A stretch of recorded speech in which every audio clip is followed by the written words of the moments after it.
Can you believe it's Friday? Where has the week gone? Hi, everybody. Thank you so much for joining me. I really do appreciate it. This is Men's Radio. It's Friday. It's the 3-hour show. It's extraordinary. Thank you so much. Really appreciate it. Now, the more perspicacious amongst you will have realized that I have chopped my hair, and I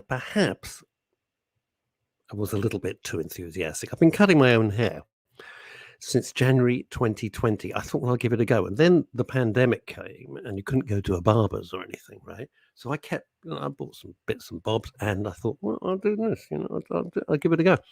And yesterday I thought, well, I'll give it, a bit of a chop. I now look like Michael Corleone in The Godfather 3. Just when I thought I was out, they pull me back in. Barry J. Allen, good morning, Mr. Kane. So polite. Thank you. We're supposed to be being joined by Leslie Demise, and if she doesn't turn up soon on live, I'm going to phone her up. That's how I roll. We've got a ridiculous show today. It is so packed. It is so crazy packed. I don't know how we're going to get through it. It's going to be so damn exciting. I'm really overexcited. Linda Dave. Whatever happened to that little son of yours? We used to enjoy seeing his little cherubic face. Hello, Linda. Linda Dave's in a very, very good mood because she's renting out Phil's room.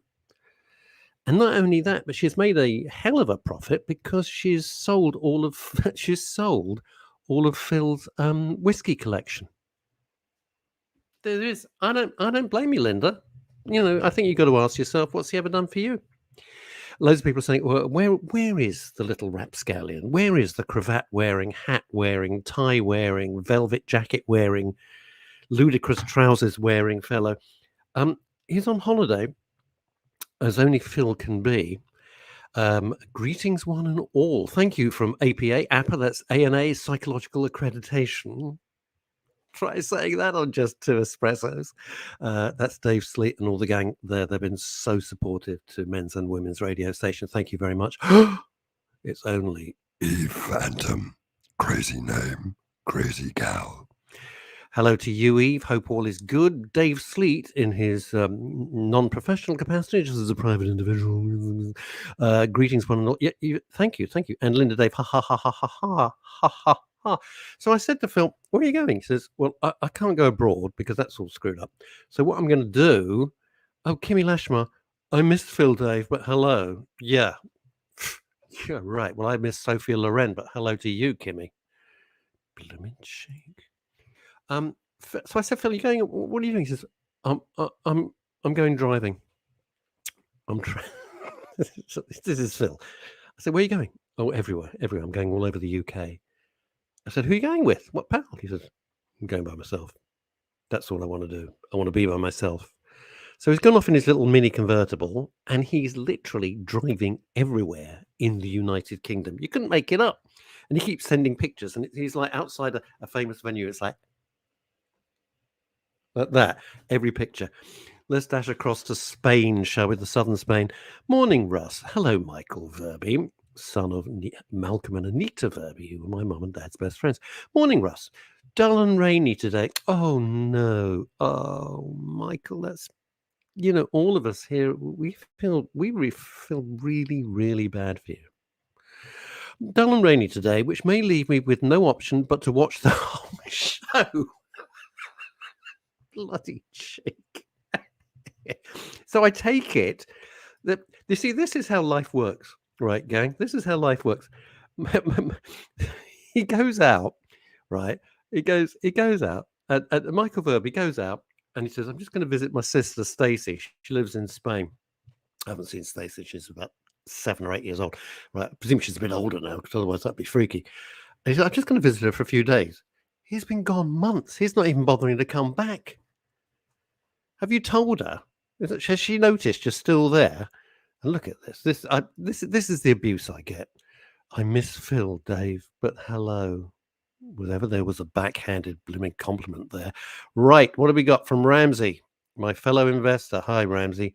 It says, Ramsey, hi. Good morning, folks. First visit this week. Has Phil still been kidnapped? We could only dream. His parents would be going, when they sent the ransom note, his parents would be going, I don't think so. It seems, that ransom note seems high to me. It's, nah. Not feeling it. Not you keep him. If you can keep him in whiskey and holler, you're welcome. And that's what they do. Have we not managed to pay the £7.50? This is where the whole thing fell down, Ramsey. Kidnappers asked for £7.50. I said to Linda Dave, if we got all the listeners of Men's Radio just to put in a couple of p, £7.50 would be a doddle. And she said, there's no rush. There's no rush. Because she's making a fortune as Airbnb just letting out his room. What the hell? That's where it is. So, very silly. Chrissy Richards, also in Spain. Michael, we had 5 minutes of rain. Now sunshine. Don't blame him. What? Don't what? What? Unbelievable. Ramsey again. Is that Al Pacino standing in for Russ? Hoo-ha! Lawyers. Everywhere. I can't do it. Right, let's dash up from Spain to Scotland. Sue Sleet. Greetings from a windy Fife. Well, Sue, I told you, you're going to mix curry, baked beans and sprouts, you're going to have a problem. I told her straight. But back to Spain. Blimey, you're busy today, you guys. Don't blame him for staying in Spain. Oh, it was part 2 of your statement. God forbid we could do it in one hit, right? Chrissy Richards, I don't blame him for saying, I'm desperate to get away. I just want a change of scenery. A change of scenery. We took half a day off.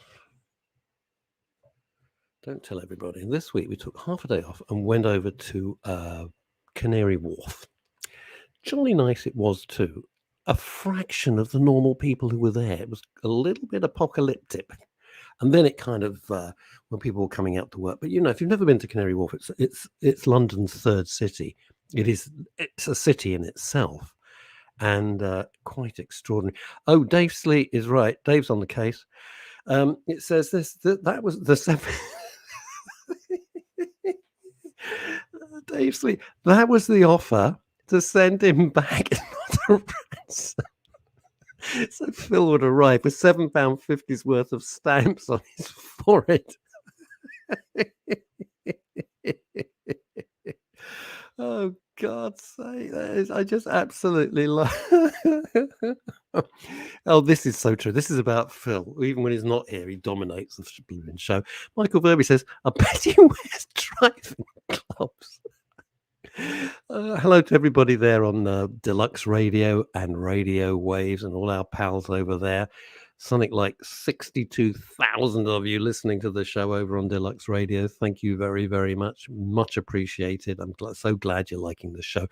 Bet he wears driving gloves. I bet he does. I've never been in the car with Phil. It's not something I'm rushing to do, but he's the only person I know. Oh, those little electric scooters that, like a scooter you used to have when you were 6 or 7, and now you kill everybody on the pavements, right? He's the only person I know who arrives on one wearing a hat. He's the most extraordinary fellow. Be honest, let's not kid ourselves here. And Kimmy Lashmar says, bet his ears are burning. Oh, he'll love it. He'll love it. Oh, I can't believe they're talking about me. I really can't. There we go. That's it. Right.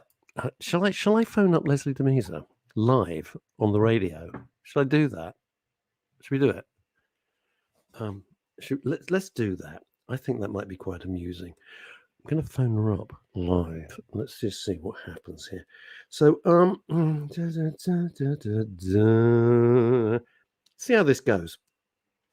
Let's see how this goes. All right, here we go. All right, see how this goes. Nothing happening. Oh, ringing. Hello, darling. Good morning. Yes, you're live on Men's Radio Station. You're on speaker and going out to a grateful world. Not yet. Yes. 11:30, you said. Oh, you had one job. You're live now. You're live. So watch your language because I know what you're like. You got a potty mouth. 11. I'm going to go online and do this. God, all right. Can I come on in a minute? Hello. Yes, I'm sorry. Yes, it's just you're amusing everybody. Yes, we're in your own time, Lally. You know, Well, you it says you get 11:30 go. on Oh, the on such the a email you liar! sent me. It Such a says lie! 11:30. Don't I'm going lie. now. I'm I'm going to going. log You're on in a fired. minute. You're fired. You're useless. Fired. You're fired. I think that went pretty well. Yeah. Making friends where'er I roam. Told her 11. Why would I say 11:30? Why do I want to be on my own? Anywho, there we are. Hey, you know who's coming up in the show? Only there she was, just walking down the street. Yeah, Bob Dylan. No, Paul Jones. Paul Jones from the Manfred Mann, and from the blues band. Paul Jones. Leslie has a huge crush on Paul Jones. That's not why I got him on the show, but she has a huge crush, and he's here because he's involved in a project. All joking aside, sorry, I want to get me atomic clock up. It's kind of laid back today. Do you like it? Mm-hmm. Here's the thing. Paul Jones is involved with a project with another chap called Hill. His name is Hill, who is incredibly ill. I mean, like horribly ill. Like you wouldn't wish it on your worst enemy ill. And he's making music. And I think it's wonderful. Oh, she's turned up. Should we let her in? I'm going to let her in. I'll let her in. Here we go. Prop this up, aren't I? Oh, no, you can see me all right. Oh, good. Nice. I'm so sorry, everybody. I'm so sorry. You could have made an effort. Jesus. Could have made a bit of an effort there. Lower the camera just so because we can see more of your. Yeah. No, I don't even want lunch now. No, there's no way you can't sit like this for 3 hours. You can't sit like this for 3 hours. You got to just lower. You're doing what? I'm not sitting I'm just sitting on a chair. Well, could you lower the camera because it's a bit off-putting? We've got a view of your skylight, which is not a euphemism. It's a skylight. There we go. I can show you would you like to see my? No, I don't know. Please, no, please, because I may want to eat lunch. You're so rude.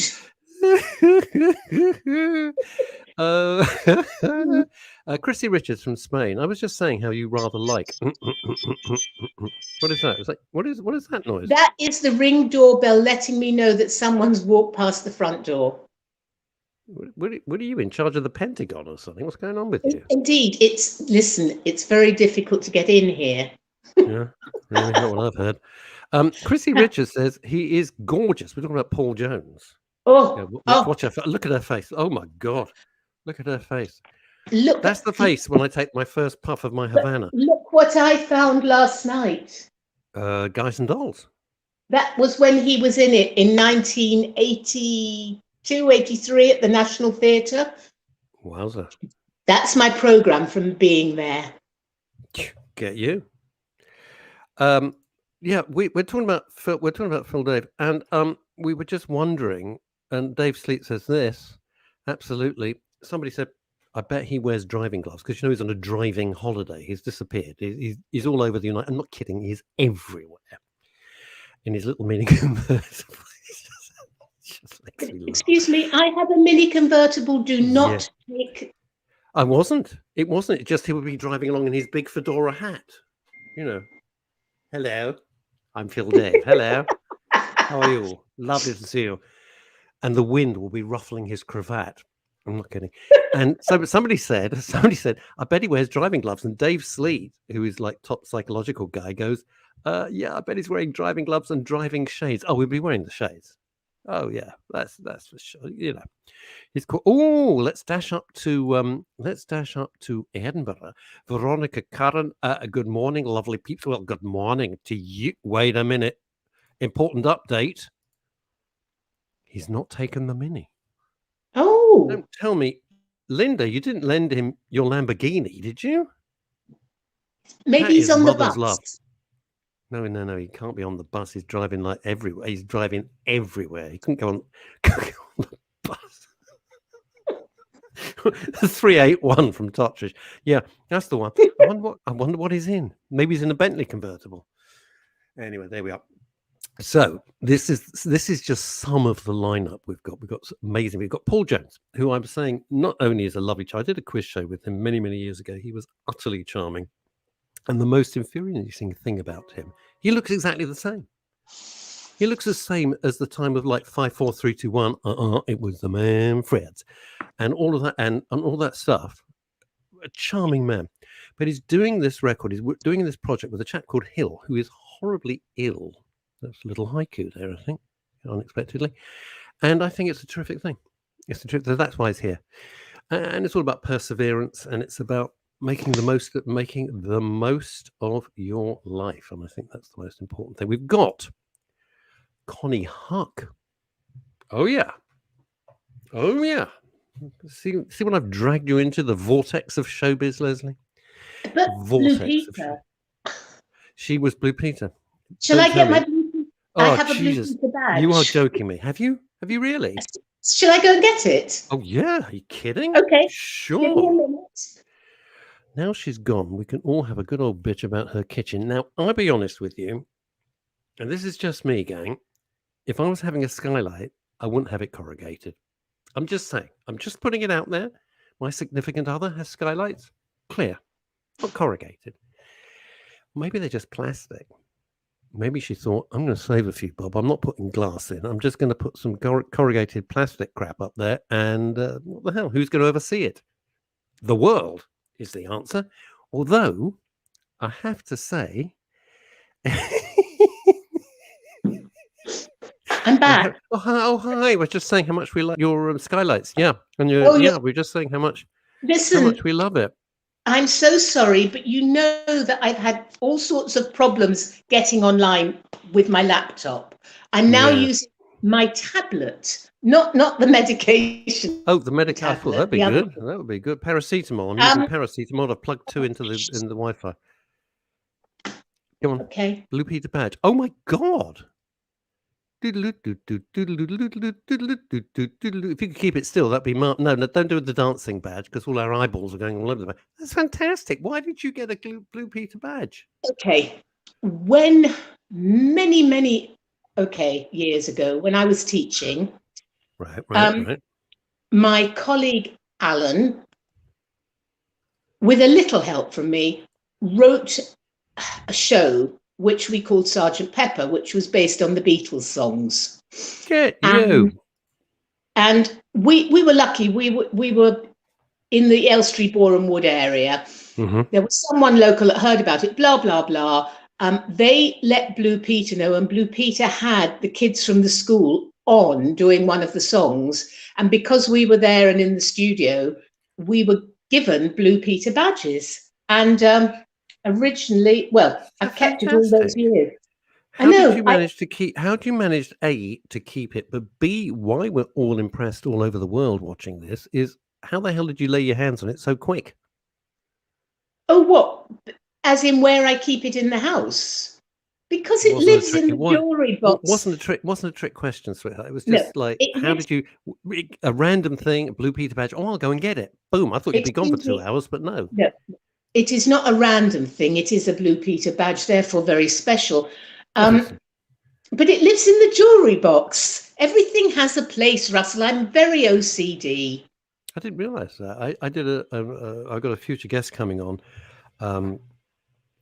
Tara O'Donoghue, who was terrific. I never met her before this morning. We did an early morning Zoom, and I got to be honest, I've never seen anybody quite so made up for a Zoom call. The eyelashes were blowing me back. My screen, I was getting blown back. This was her, not me, presumably. Yes, this was. Yeah, no, you're looking interesting. It's lovely. Dave Sleet is concerned about Phil Dave. Even when he's not here. Even when he's not here, it drives me mad. Dave Sleet, please tell me he's test driving an electric scooter. Dave Sleet, Phil Dave has a little electric scooter. He has one. So if you meet him for lunch, he's such a tightwad. He parks in the middle of nowhere so he doesn't pay any congestion. And then he gets on. He gets on his little scooter. He looks about 7. But he hasn't taken it because his mum's just piped up, the one who's just sold all his whiskey collection and renting out his room while he's gone. His electric scooter's in the garage. I think that's about enough information that we want about Phil. I'll be honest with you. That's enough about Oh, come on, you miss him. You miss him. I miss him. Not as much as I miss you, but I do miss him. Okay, fine. I can live with that. Yeah. I can live with that. Someone locally where I live, which is obviously not where you live, is setting up a Schnauzer dog walking group. Really? Yep. Oh, wowzer. Wowzer So for the Schnauzer. Maybe I should try and find out when it is, and you can bring Ebony over. Well, she's getting very grumpy. I got to say, she's 12 now, and I've got to be honest with you, she's not that sociable anymore. I don't know. She's just not that sociable. Sometimes when I go for the front door and I get the lead, let's go walking. Because obviously I have a whole conversation with her. As every dog. If you got a dog, you have a whole conversation. Like, I'm just going out. I'll be 5 minutes. Look, I've got to go to the dry cleaners. I will be back. You're having a whole guilt-ridden chat every time I do. And the whole deleting, she's just like, not feeling it. I think I'll stay on the couch. Phil, Michael Verby from the south of Spain says Phil must look one of those mobile antique dealers on bargain hunt. He's gone for 2 weeks. I didn't know there was that much to see in the UK, but he's actually gone for an entire 2 weeks. He's exhausted. Because everyone forgets. They just think he rocks up to do this. But of course, he gets up at 2:30 every morning to do his real proper job. Milkman.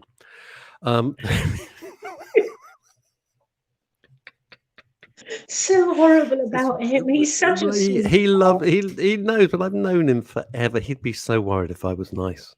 He'd be so nervous if I was nice. When we did our first live broadcast in a long time together, there was a little gap in this hellhole of pandemic. And we went to the Soho Whiskey Club and we did that. And of course, he was behaving like he normally does when he's miles and miles and miles away online and on a screen. And I said to him in the middle of the show, you do realize you're within smacking distance, don't you? And he went, oh my God, I forgot. He was sitting right next to me. I could just go bang. Very silly. Go on, ask a question. But you know what a small world it is, and Phil is. I wouldn't want to paint it. but there we go. Okay. Dave Sleet, just off to work, wishing you all a wonderful weekend. Phil, wherever you get to on your travels, have fun. Oh, he'll be causing chaos. You know what it's like. Right, have a good day, Dave. Right. Should I just give you this little anecdote? I would love to hear this little anecdote. That would be charming and delightful. When I think I first did a show with you, something like that, and my neighbours listened, blah, blah, and then came and knocked on the door and said, do you know we went to Phil Dave's bar mitzvah? So he is very well known wherever you go. Very small world. And he probably hasn't changed since he was 13. He looks exactly the same as when he was like 10. Of course, Linda's going to. Now I was going to say Linda's going to come in now and ask what the neighbours are called, but I may or may not say why not. I'll wait and see if Linda asks. She's too busy on eBay selling all his whiskey collection. As Oscar Wilde said, there was only one thing worse than being talked about. Oh, here we go. That didn't take long. Boom. Yeah. Linda Dave, who are your neighbours? Andrew and Diane Blumenson. There. Hardly cliche at all. Hardly cliche in the least. No. Absolutely, completely. Wow, that's out of left field. Who'd have seen that one coming? Anyway, at 1:25, the fabulous Chantal Rickards, OBE, she's back with her film and television roundup. I found something day before yesterday. If you love comedy, and comedy is so good for our mental health, having a laugh, which is why Leslie and I are just mucking around before we get into the deep, dark stuff, and there's plenty of deep, dark stuff coming up. But I do believe, like at the end of a hard week, etc., it's nice to just chill out just a little bit. And if we're entertaining you, and if we're informing you, and we're making, even if we just make you smile, I think that's a job worth. I honestly believe that is a job worth doing. If it made you feel a little bit better than you did before you started. Oh, she's back. God Almighty, she's back. Oh yes, haven't seen them in years. She says. Now, if you're wondering what on Deluxe Radio, what on earth this is, that is Linda Dave saying she hasn't seen Leslie Demise, my lovely co-host today. I haven't seen her neighbours in sort of 60 degrees of separation. It's completely bonkers, isn't it? Yeah, well, there you go. You phone Leslie, Linda, after the show, and you can sort of. Anyway, I found something that I think you will absolutely love if you love comedy. How the hell I've missed it for years, I don't know. There is, you can find it on YouTube. Don't look now because we'd love you to watch the show. But there's a chap called Jiminy Glick. Jiminy Glick.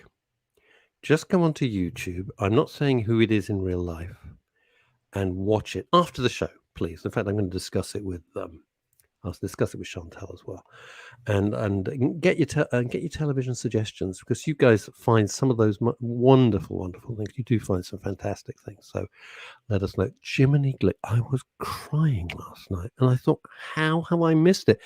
And I just sent it out this morning to my 4 best pals, and they all came back and said, one of them said, "Oh yeah, so and so is a genius." I'm not going to spoil the surprise who it actually is. And other people say, "Oh, no, right, hang on, coming up to Veronica. Veronica, I'll get to you in one sec." And other people say, "Just come back to me," and my pals go, "How the hell have I missed this? How have I missed this?" It's hilarious. Veronica Curran, we'll need a laugh today. Poor wee Mim, that's your mum, isn't it? Having issues with macular, no, what's it called? Macular degeneration, Leslie? You know, the eyes. Yes, it is. Macular degeneration. Horrid.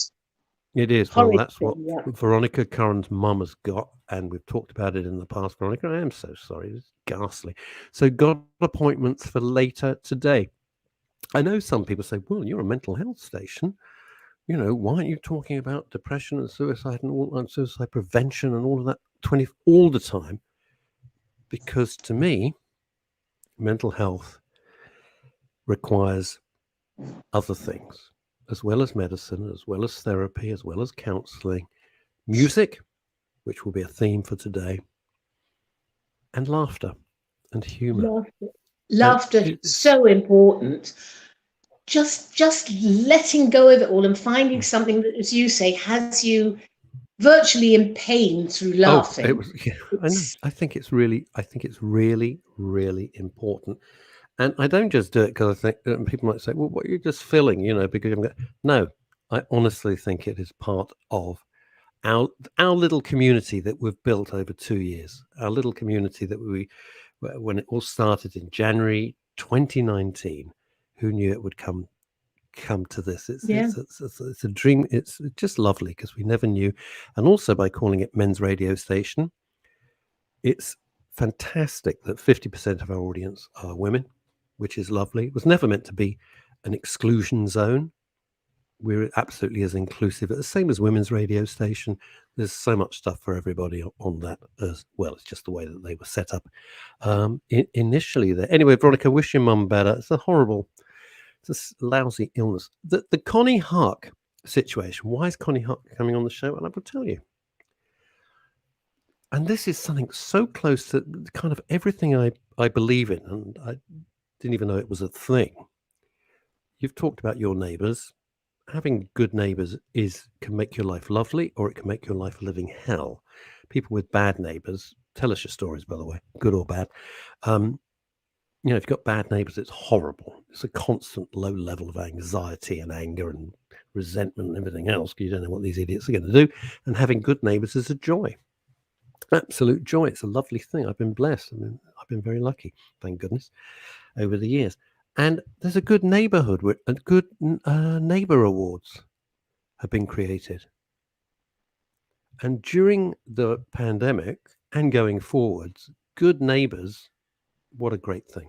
Most timely. So Konnie Huq is coming on. I think there's someone from either the awards or who is a recipient of the award. And I think that's blooming marvellous. Don't you think? If I could give awards to my neighbours, about the arm, the elbow, the Well, if you fall. weren't such a That's not- clumsy sausage, Yeah. you know, It's no age-related, darling. Apparently, I it's now not. have No, had don't give me. Don't. No, don't do. Oh, hang on. Andrea Lucas is there. We go. And she says, "Thank you, baked potato. So nice to put a face to the name." Thank Yes. you, Andrea. I've never met Andy Lucas. I'm a huge fan of her stepson. Huge fan, as you know, massive fan. I think he's just hilarious. Just a hilarious boy, and such a nice guy too. What's his name? Matt Lucas. Oh, that Luke. Yes, Oh, Little Britain. Matt now, Lucas. Matt. again, Lovely Matt little Lucas. anecdote. Matt Make used it to quick. I've got a top Okay. journo on the hold Matt here. used to get Top. the coach. Matt used to get the coach to school from the station opposite where I live, and my mummy used to see him every morning. Oh, bless him. I love it. He's such a nice guy. He is the sweet. I met him when I was charming guy.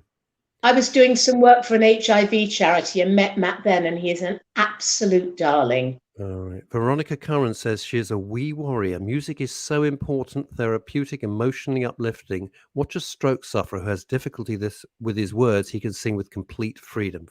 Yeah. Thank you, Veronica. Right. And also Linda Dave is saying to Andy, love him on Bakers. I love him on everything. Now, are you planning to travel? This is how I shoehorn in a segue. Are you planning to travel? If it's me, only sideways onto the pavement. Yeah, obviously you're going to travel and break your elbow. Only top travel journalist, travel editor of Your Soar Away Son, only Lisa Minot. Yeah. Good morning. How are you? Welcome. Thank you so much for joining us. No worries. It's lovely to be here. Oh, bless you. You're very flat. I was very flattered. You could. I'm going to see if I can do a picture of you. If I can work this out. No, that's not what I want to do. Okay, we'll go back to that one. Is that one? No, that doesn't work either. Let's go back to that. Oh my God. All right. Technicals. I don't do it. Okay. Now, Lisa, very interesting. Staying, traveling, staycations, the whole thing. What a palaver we've been through. Well, we have, yes. I mean, it's been a tough year, but what I'm here to talk about is the fact that there's been a huge rise, of course, in the number of us taking staycations this summer. Absolutely. And we've decided that, you know, the stress of the traffic light system and the testing to get back into the UK and to go abroad became a bit too much, and we have chosen to holiday here at home. But there's been some research done by Host Seasons, and they've found that we've fallen back in love with the UK again. 83% of us who went on UK holidays this year are planning another one for next year, because I think we've all just discovered just what amazing places we have on our doorstep. Yeah, you're absolutely right. I think the thing which has always put us off, of course, is the weather is so dodgy. You know, you've got your 2-week break or your week break. If you go to Spain or LA or wherever it might be, you're going to get lovely sunshine, and you don't know what the hell you're going to get if you go to the UK. Yeah, you're right. But I think it's about managing expectations as well, isn't it? I mean, I don't go on holiday in the UK and think I'm going to get a suntan. That's not going to happen. But what I am going to get is fantastic food. I'm going to get amazing scenery, and I'm going to get huge amounts of really fantastically interesting historic things to go and see and do. And I think what people need to realise is that I think it should be a bit of a sort of tapasy style approach, you know, taking a few small holidays in the UK and discovering different parts of the UK. Yes. Just as much, I think, of, you know, a great break for us, you know, it really boosts your mental health if you just get away from your norm and head just off somewhere else. And it doesn't have to be for 2 weeks. A couple of nights is all that it takes to really reset everything, I think. Have you got top picks? I think you're absolutely right. It is amazing. You know, you leave London or you leave wherever you might live and you go to a completely new place. You go, wow, this is beautiful. Never realized how nice it was. People are lovely, especially outside London. Definitely. They're definitely like, come on, they're much like, I'm a born and bred Londoner, and when I travel, I think, why isn't everybody like this? Where do you like going? Well, I mean, I think for me, it's there's a few places that I've been this year that have surprised me. Mersey Island in Essex. I had a picture in my head of Essex and the places that I've been in, the sort of, close to London. But actually, Mersey Island was fabulous. This, sort of incredible sort of coastal scenery there, very natural, fantastic seafood that we've had in restaurants there. I love the Peak District, another area where I think, sort of those vistas that you get there are beyond anything else. And of course, for me, another favourite is Pembrokeshire. I've always loved the really sort of raw, fantastic coastal scenery in Pembrokeshire as well. It is lovely, and it's always a constant surprise, and it gives you a kind of sense of pride as well. I do that. You look at it, you think there's a lot of culture, as you've already said, Lisa, so much history, which is great. I always treat myself sometimes I live in London, little mini breaks in London. I go, look at this. This is, and you just enjoy it. You've touched on something which I'd like to just come back to. With all the surveys and everything that have done, this Ho Season's survey, which you've mentioned, mental health, these little breaks, even it is for, as you said, a couple of nights, it's so important to how we feel generally, don't you think? Oh, definitely. I mean, I think really sometimes you can, if you're in one environment for a long period of time, your world becomes very small. And it's when you do just take the effort, and it does sometimes is a bit of an effort, I do know, to sort of pack yourself up and get yourself off somewhere. But the benefit of it, when you actually have that change of scenery and you start to see things from a new perspective, it really does help instantly start to sort of relax you and make you feel as if, there is an alternative. I'm a big believer in the whole sort of, looking up at the sky, at the stars, and really feeling that to me is a big part of lifting me whenever I've had a sort of particularly long or hard day. But I know you journalists, your days are endless. Yes. I mean, blooming endless, and especially if you're going on to do a lot of you do the stuff, you hand in all the copy, then you dash off and do a show here and an interview there. Your life is, joking aside, I know you get a hard rap, but I think you're doing a great job, because people need to know what's going on, particularly investigative journalists. And I think what you do as a travel editor is very, very important, because people look to you. You are, I'm going to blow a little bit of smoke here, but you are the most considered and the most searched for travel editor in the UK. I think it's been a case of really, it's wanting to actually explain, what has been the unexplainable, the illogical for the last 18 months, particularly since the restart of international travel. My readers really wanted to know what they could and couldn't do, and it was astonishingly complicated. We had over 50 different changes to the traffic light system and traffic rules from May until now. So it's no surprise that people were confused, didn't know what they were meant to be doing and when. And I do find it's my job to be able to, translate some sometimes quite complicated different rules and regulations into language that people can understand, and then start to feel confident about traveling again. We're going slightly off piece, but 50 changes. Is that... God, I might as well let my dog have made this up, because it couldn't be much worse. Was it because the situation was so fluid, or was it because people just hadn't done some joined up thinking, or what was the reason for it?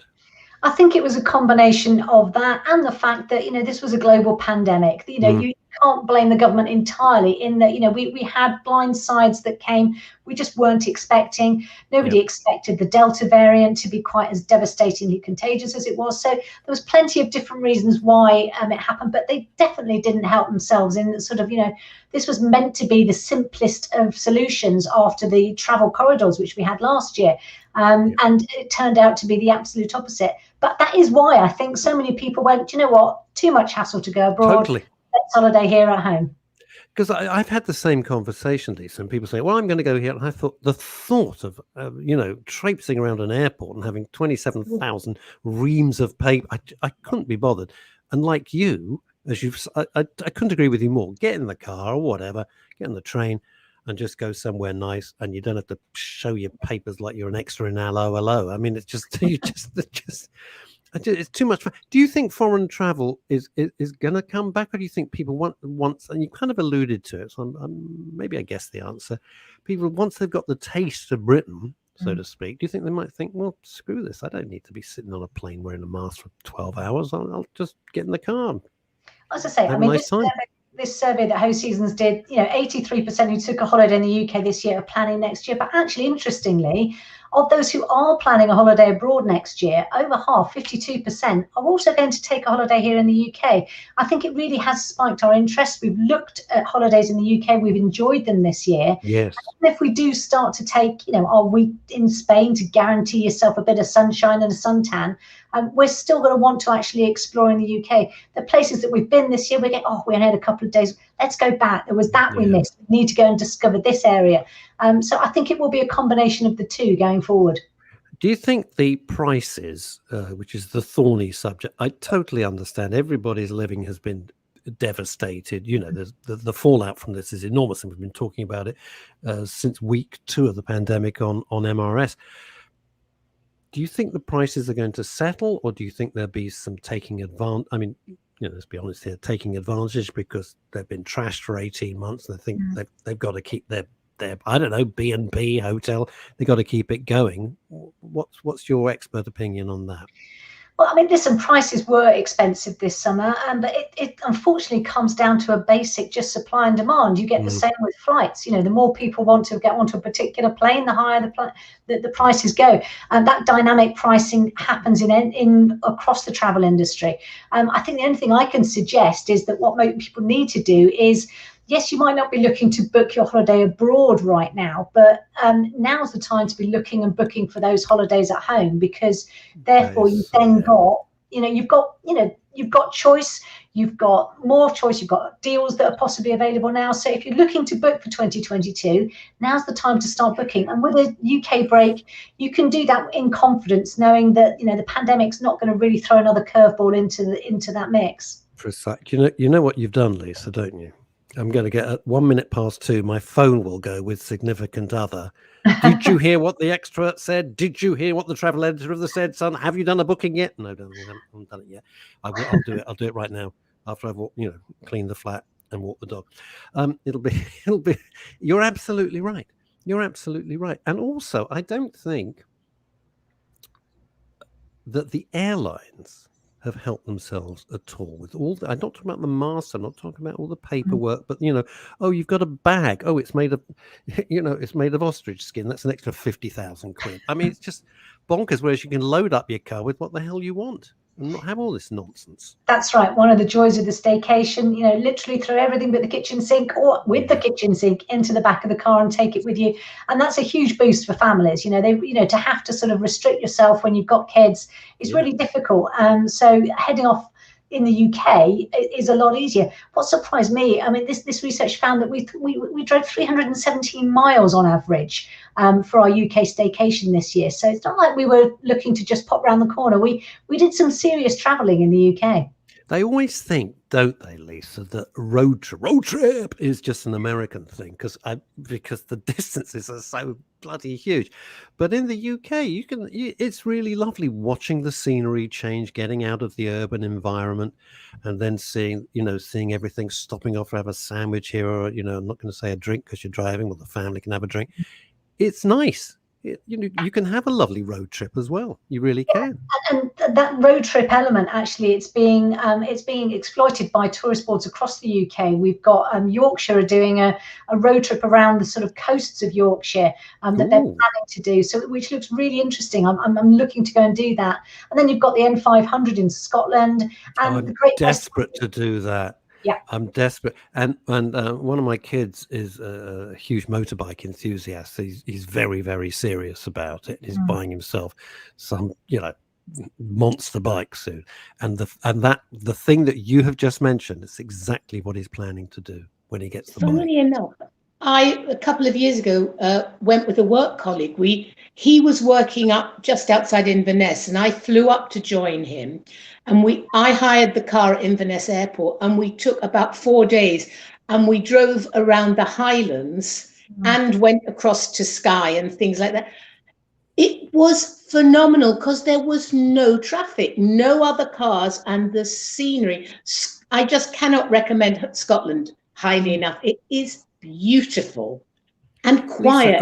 Lisa, am I going mad? Am I going mad? But when I go to Scotland, and it's a beautiful place, the air smells so much sweeter. Was that in my head?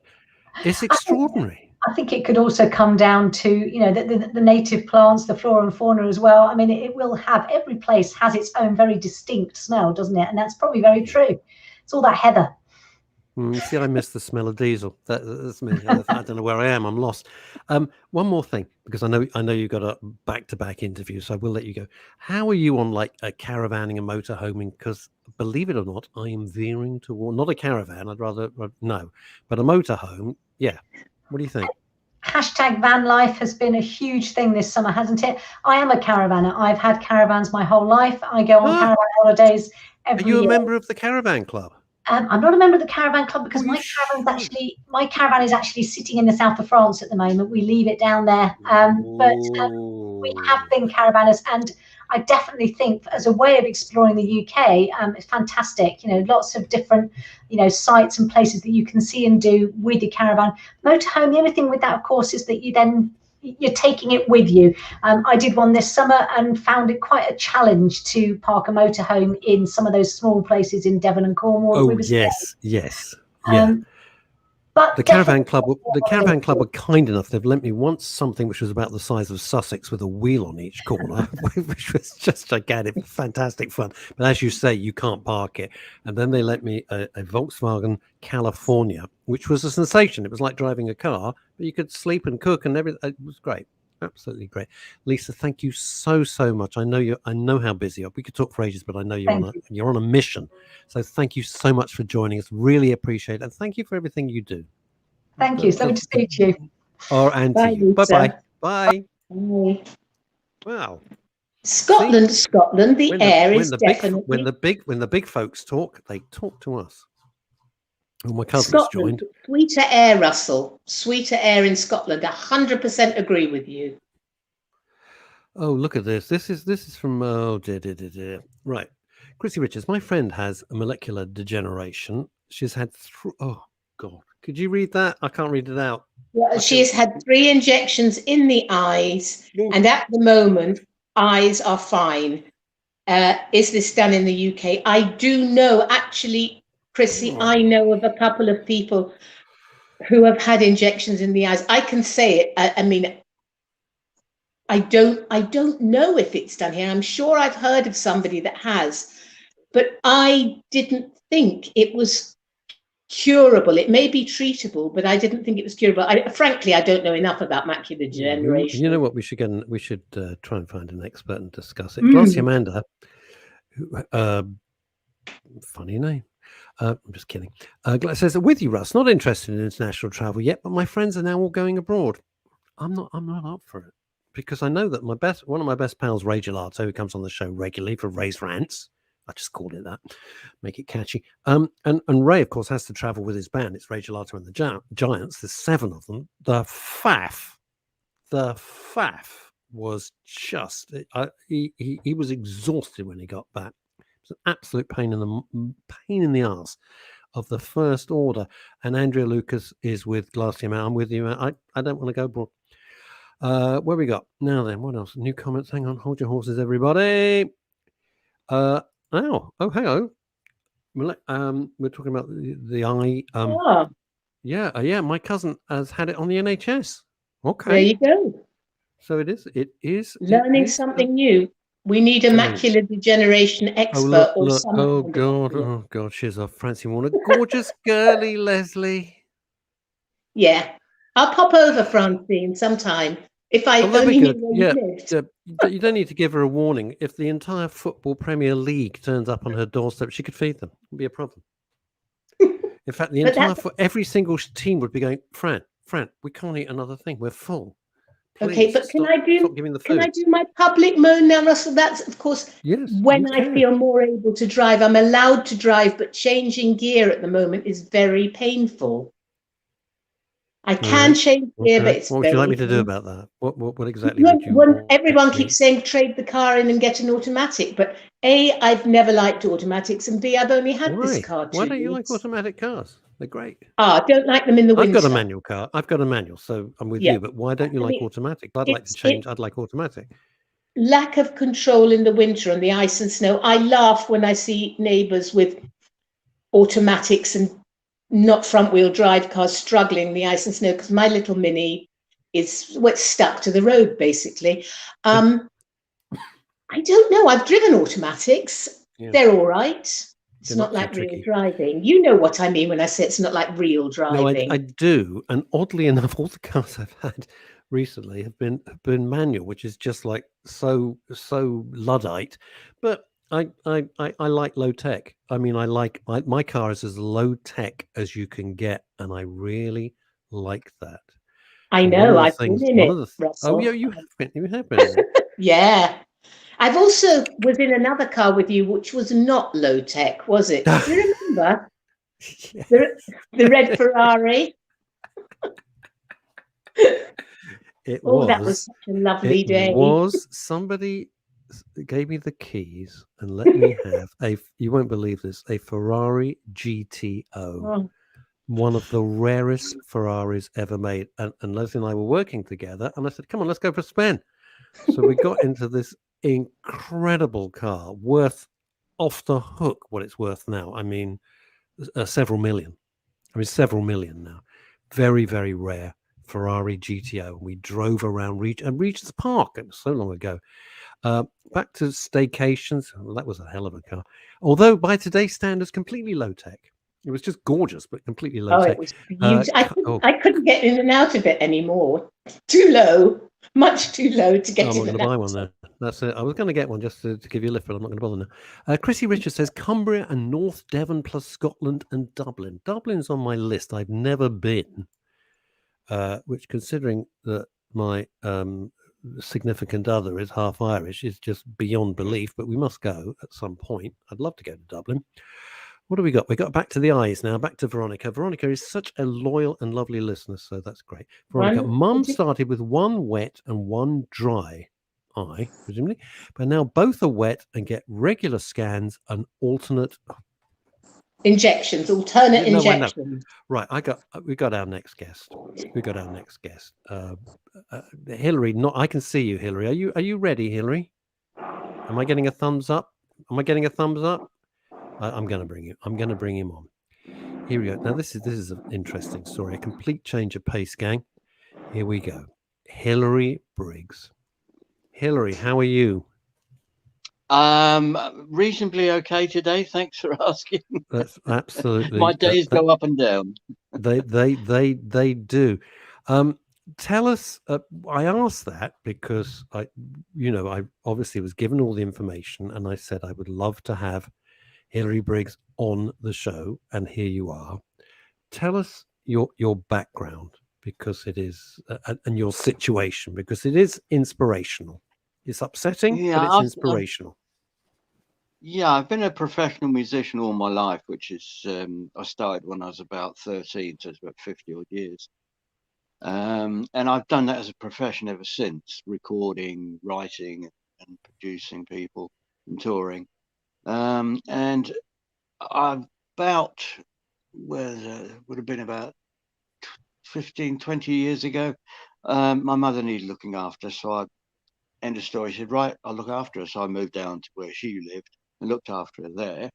Was she unwell, Hillary, or age? She was not prime, but just to give us an idea. Yeah, she had quite a few complicated medical issues, which meant she couldn't look after herself very easily. So it was a pretty full-time job, which was fine because I could carry on working with the studio. I could take that wherever I go, so I could work. And then she passed away, and just before she passed away, I was informed that I had got PPS, post-polio syndrome, which I decided to do an album 5 years ago with Paul Jones and some other people, which we've done. And it was a sort of, my way of saying thank you to the industry for giving me a nice career. But it was before I realised I got post-polio syndrome.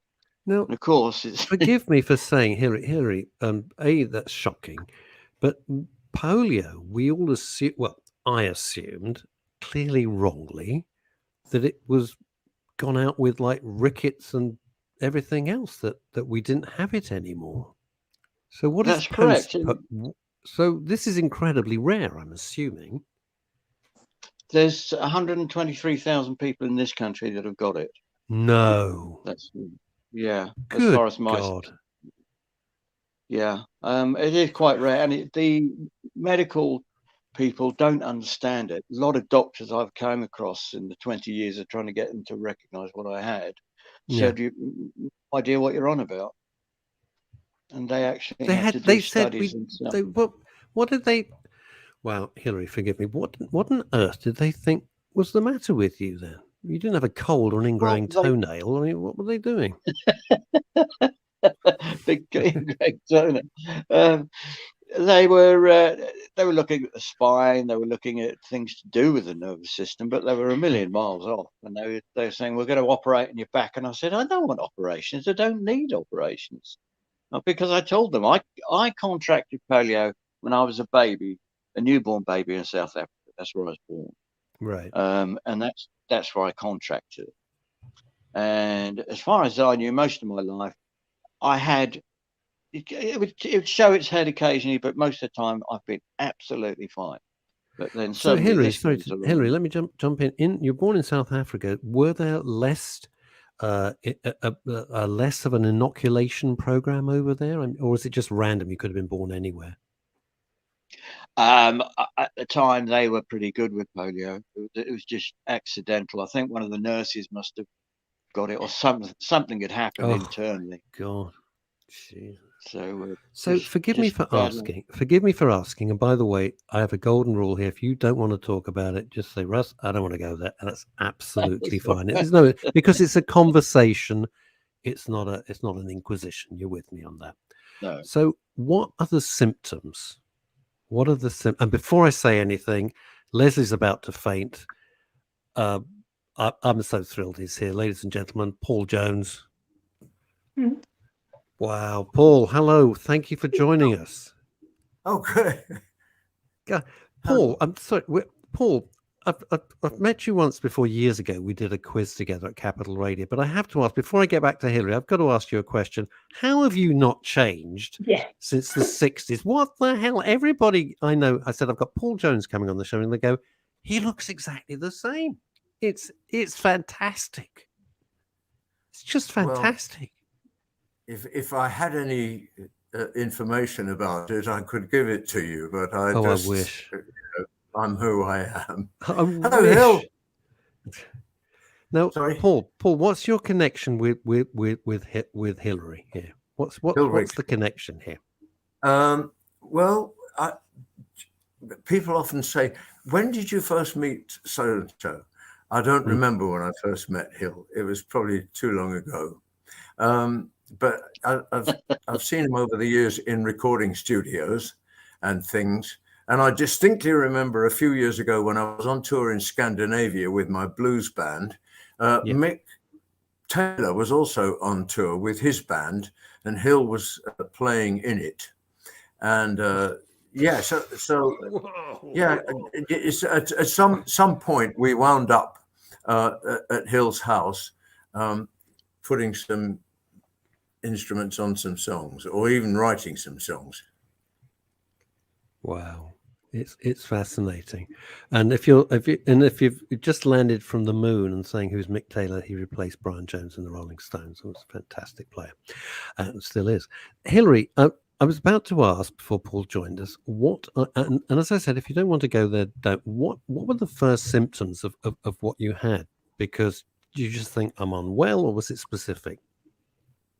It's an increase in pain in a lot of the body joints, around the neck and around the base of the back. You start getting increased pain, and it becomes quite unbearable.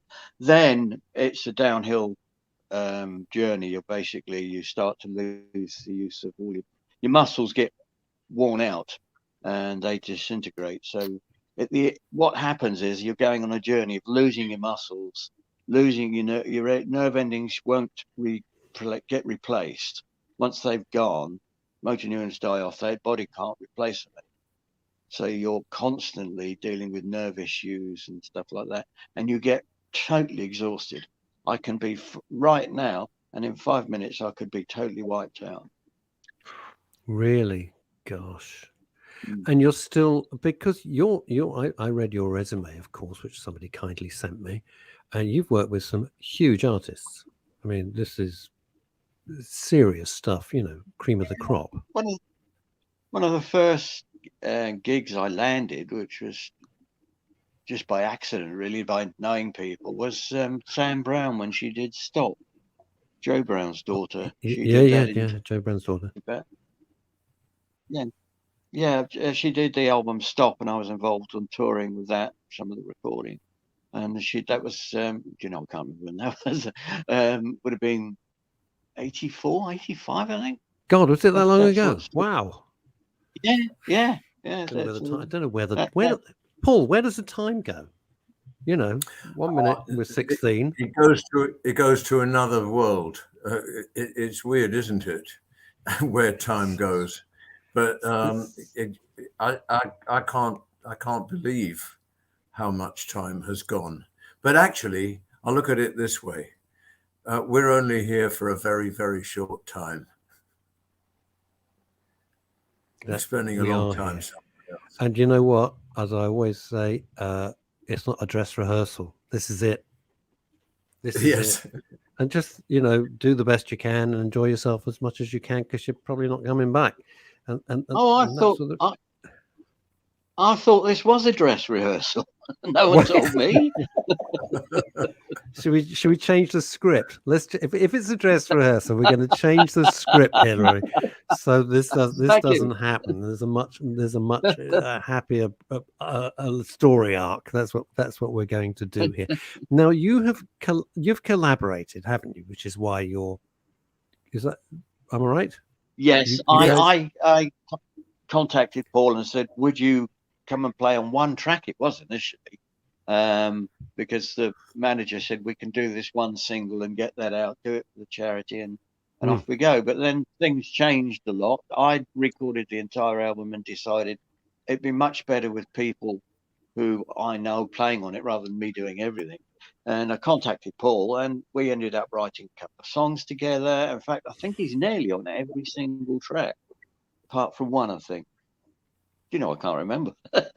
But that's what happened. It was going to be one track. Did you have, and Hillary, with your illness, did you have to sort of pace yourself? Because I know that the whole writing, recording thing, it's very intense. Yeah, I did. Not like you guys, but watching it's a very intense process. So did you? I had to pace myself. Yeah, I did have to do that, and it was hit and miss. If when people were going to come round, like Paul was coming down to the studio to do a session, it was hit or miss in the morning whether I was going to be okay. So luckily, I was every time. But it could have been. Did it affect in any way? Because I'm always fascinated by the creative process. When you were working together, did it, apart from the tiredness, did it affect the creative process, or did you feel more inspired out of the adversity? I did feel more. Yeah, I do feel more inspired because of the adversity. But that would be it, really. Other than that, it doesn't. It makes it a little bit harder sometimes. We did a video, and I suffered during that. I really was struggling. Sorry. So that's when you can feel it. You're in the middle of to do a concert. I'd have to be very careful. Do 3/4 of an hour at most, and run off stage. Well, I mean, if I need you're in good. Well, Hillary, you're in good company. I mean, look at Phil Collins. Bless, he's gone from being one of the saw him many times live, and he was a sensational percussionist, and now he's sitting in a chair. He can't stand up properly, and he certainly can't be playing the drums he can't play them at all. So it's not without precedent. What I'm saying. No, that's true. That's true. What was the driving force with bringing out the new music?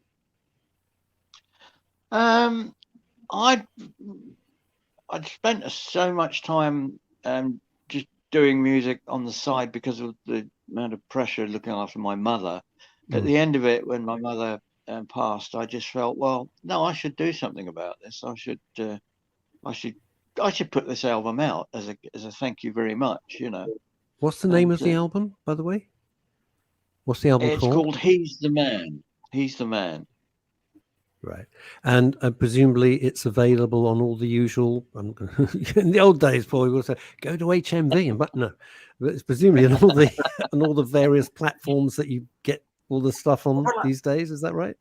Apparently HMV is coming back, you know. Yes, I saw that. Somebody told me they went into an HMV shop the other day and it was absolutely packed with not only produce, but people buying things. Good God. That's great. Good grief.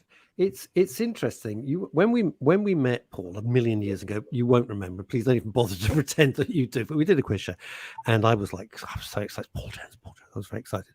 And you had one of the first Manfred albums, and they issued it, and it was so long ago. They issued it on tape, on reel-to-reel tape. And you said, I'd love that. And I said, Paul, if I can find it, you can have it. And I searched high and low. It was imagine an album, but on a tape reel with the proper cover and everything. It was extraordinary. Never seen it before or since. Just that one album. I couldn't find it, and I apologize. It's gone somewhere in the mist. It could have been your imagination, right? No. It really.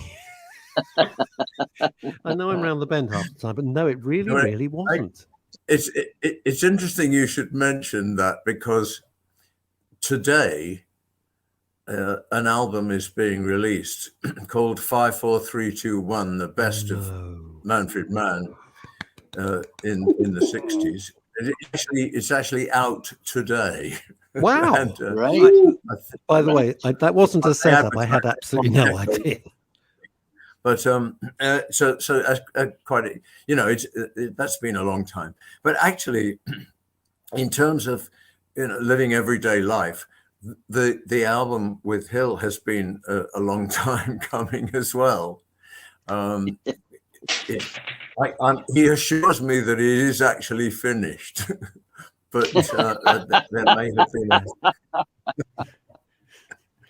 Anyway, we had a good time, but in connection with the question about pressure, I actually, because sometimes Hill would say, you know, we're not doing anything at the moment because I'm not in shape to do anything, and then sometimes he would say, yeah, we can do some recording or some writing together. What are you doing, you know, this week? And we'd find a day when we could get together. But I actually feel that there probably was a certain amount of added intensity because of what Hill just said about how it can strike, you know, without. That's true. I think there was actually, yeah. So when it strikes, it's just random. It's not like a pattern.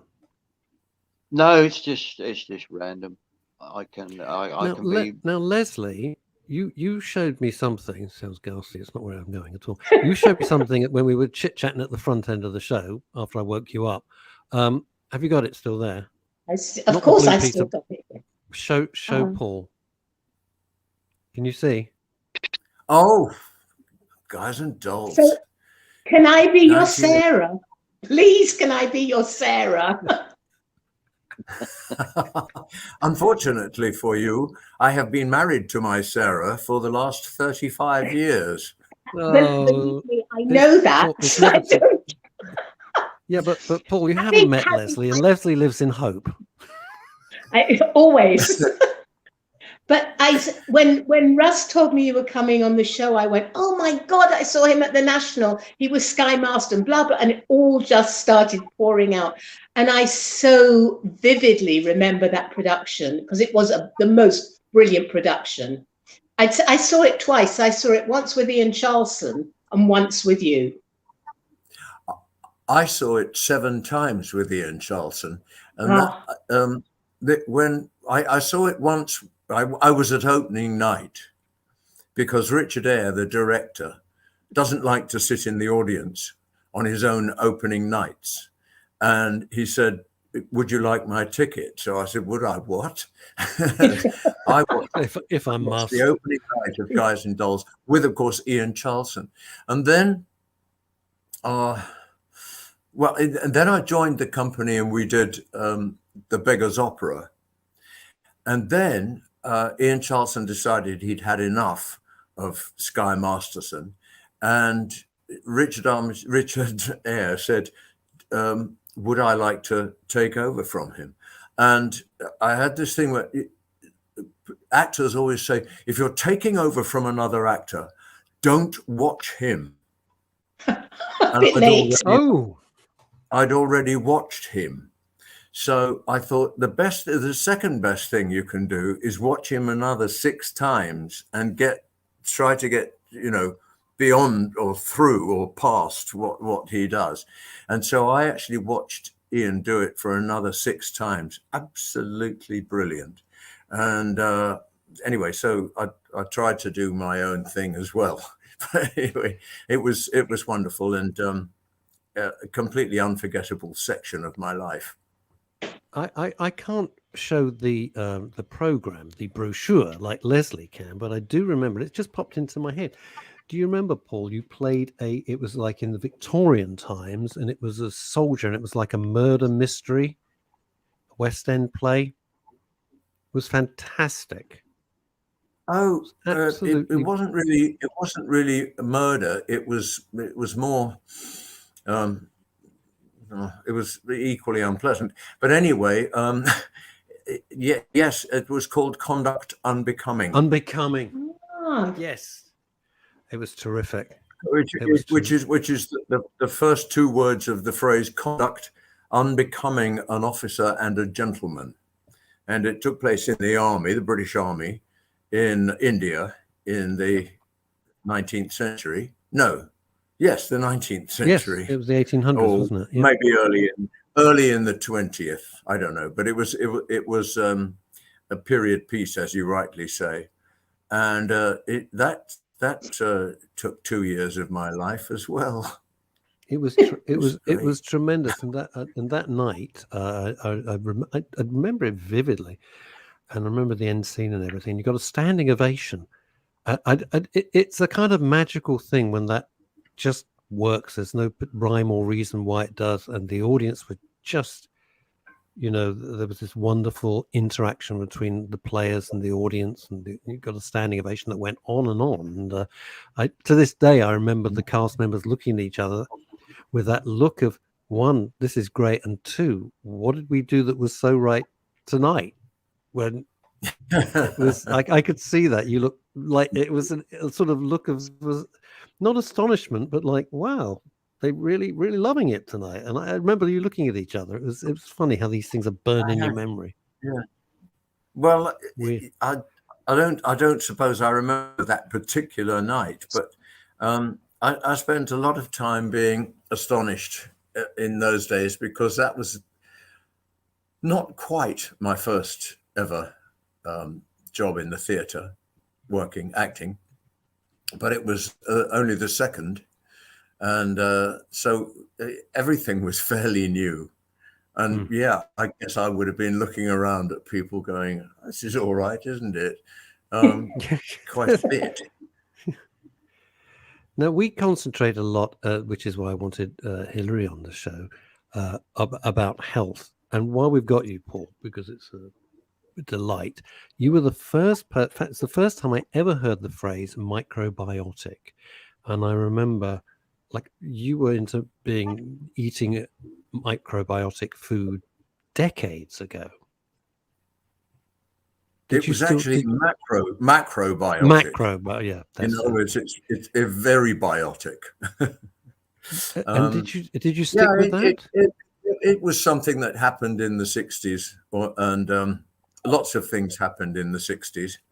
And macrobiotic diet was probably one of the most innocent of all the things that happened in the 60s. And so I got into that.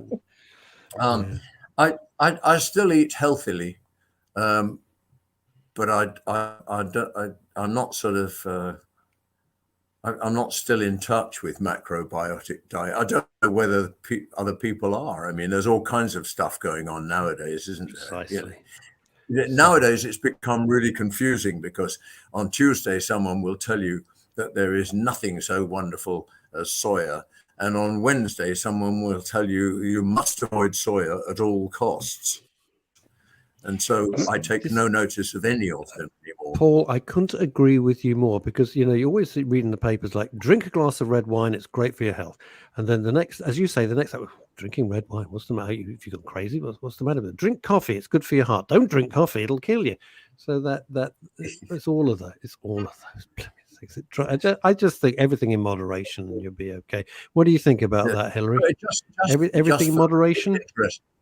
So yeah, moderation. Just for interest's sake. Oh, sorry, Hill. Oh, yeah, everything in moderation. Yes, I think so. I don't drink anymore. The only vice I've got is I occasionally have a cigarette. But I'll go with that one. Absolutely. Yeah, I mean, my diet's up the creek was because of the illness. So I eat very little. And I have these drinks that they give me, these special energy drinks. So, yeah, my whole life has changed as far as being excessive.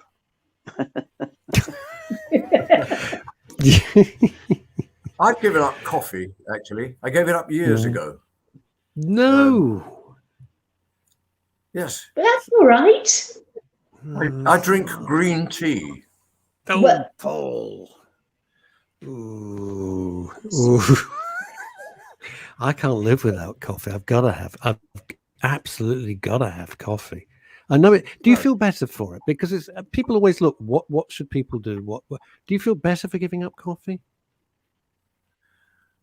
I think I probably feel about the same. But if anything, I feel better. Yes. Okay. I feel good. What can I tell you? Sorry, James Brown. We need to look at Paul and think, well, something's obviously working. Well, something's working. Yeah, definitely. Working. Or up in Paul Jones's attic is a portrait. That is the only other solution. There's no picture. I've never publicly said this before, but I have read that book, and it's horrible. Oh yeah. It is a truly horrible book. There you are. People may dislike me who previously thought I wasn't too bad, but I've said it. No, it's nasty. It's nasty. I've got it on Audible at the moment. It's weird you say that. It's a nasty thing. So, Hillary, the title is called He's the Man. Yeah. And it's out now on all the usual places where you can go to buy music. Universal, so I'm assuming that's all being set up. Yeah, I haven't heard from them yet, but unlike a label not to keep in touch with its artists. Who'd have thought? I know. I found that astonishing. That's you've shocked me there. And Paul, I'm equally excited. I didn't even know 5, 4, 3, 2, 1. What is it? The greatest hits of Manfred Mann. How sensational is that? Yeah. I think I got the title approximately right. It starts with 5, 4, 3, 2, 1, and the next phrase is something like the greatest hits of Manfred Mann, or the greatest hits of Manfred Mann in the 60s or something. It was a hell of a band. It was a hell of a band. Just out of curiosity, idle curiosity, because people say, "Oh, do you stay in touch with people from Capital?" And I left, in 2004 after 20 years. Yeah. Do you still keep in touch with the guys, or was it was a thing you were working and everyone's gone their separate ways? I'm always curious how these things work. I don't keep in touch with Manfred very much, although I think I will.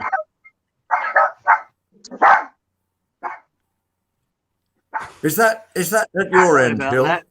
It's not me. Then you 'cause can be in the Eben- kennels. Apology. It's no, but- it's one of the Jack Russells.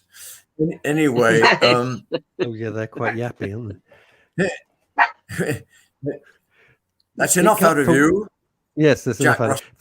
Anyway, yeah, I'm sort of I have a good relationship with Manfred nowadays, but I don't see him very much. But occasionally in fact, the last time I actually physically was with Manfred, it was because we were visiting his drummer in hospital, and his drummer was a friend of mine. Anyway, as for the other members of Manfred Mann, we are very much in touch with each other because we now have a band called the Manfreds, which you don't know this, but the Manfreds joined up together in 1991, and we have been making records and touring and doing gigs ever since. And we start our sort of biannual autumn tour on the 14th of October. Day before my birthday, auspicious. And we Day after mine. we always have a special guest on these tours, and the last time we did it, it was Georgie Fame, and he liked it so much he's with us this time as well. Oh wow! So from the 14th of October in Sheffield and the 15th in Birmingham, and I cannot remember any of the other dates yet, but anyway, it's 28. How fantastic is that? How fabulous is that? Georgie Fame is so blooming talented. He played with Bill Wyman and the Rhythm Kings for some time, and he's so blooming talented. And I saw them several times because I wrote their album notes, and people just think of him going yeah and all of that, but he's a monster talent, isn't he? He really is monster. Monster talent. I tried for years to persuade Georgie that doing a tour with the Manfreds would not be a bad thing for his career. And he kept saying, well, I'll give it some thought. And then, I'd see him maybe a year later and say, have you given it some thought? And it went on for several years. And then eventually, I guess it must have been 2019, he said, okay, I'll do it. And we did. And it was an absolutely terrific time for both of us. And so he's back with us. And we've got nearly all the Manfreds from the 60s, including the person who replaced me after I left in 1966, Mike Darbo. No way. So yeah, both lead singers from the 60s are in the band these days. Are you doing? I'm thrilled. This is all extra grist to me. But are you planning to come sort of anywhere near London? Please say yes. We're doing the Cadogan Hall. Oh, Cadogan Hall. Love that place. Whatever it is, Sloane Square or something. Yeah, it's gorgeous there. Yeah, there. Gorgeous. And I'm going to that. I can't remember the date of it, but it's sometime in late October or early November or something. Oh, that's okay, because Cadogan Hall miraculously send me notifications. I have no idea why I'm on their mailing list, and I will be going. Now, this is typical. We'll end on this. This is from Spain, Konnie Richards, and presumably not directed at Leslie, who's unfortunately frozen at the moment. It's directed to you. I saw you in the 60s. I love this. I saw you in the 60s. Cost me 5 shillings. A little country town called Tenbury Wells in Worcestershire. My goodness. People, yeah, I Did know I you play kind of go Tenbury on tour. Wells? People love all these things. People love to remember. I don't even remember playing in Tenbury Wells, but I'm sure I did. No, well, yeah, and it cost her 5 shillings. I love the way people remember these details. I better let you guys go because I know how busy you are. Hillary, good luck with the album. He's the man. Thank you. Good luck with all your health issues. I am so sorry. And by the way, and thank you for shedding some light on something I didn't even realize was still with us in 2021 as we head into 2022. 123,000 people with this polio condition is unbelievable. I thought it had been eradicated. It shows my ignorance. But thank you for coming on, and thank you for being Thank well you for enough. having me. I've really enjoyed it. Paul, a total pleasure. Down, Sept. Paul, an absolute pleasure. Thank you for everything that you do. Thank you for all your music and for just giving us so much joy over many years. Bless you. Thank you. Thank you. Bye now. Wow. So Leslie has frozen. So I'm going to take her out, and there we are. And Leslie would join us. You know, you try and do a nice show, and then this turns up. Timmy Alexis Carrington Ward. Oh, she's back. I'm going to let her see this. I am back. Oh, look yes. at this. This is from her Queen Bitchness, Timmy Alexis Carrington Ward. I see Leslie's just like me and doesn't like to glam up when she's at home.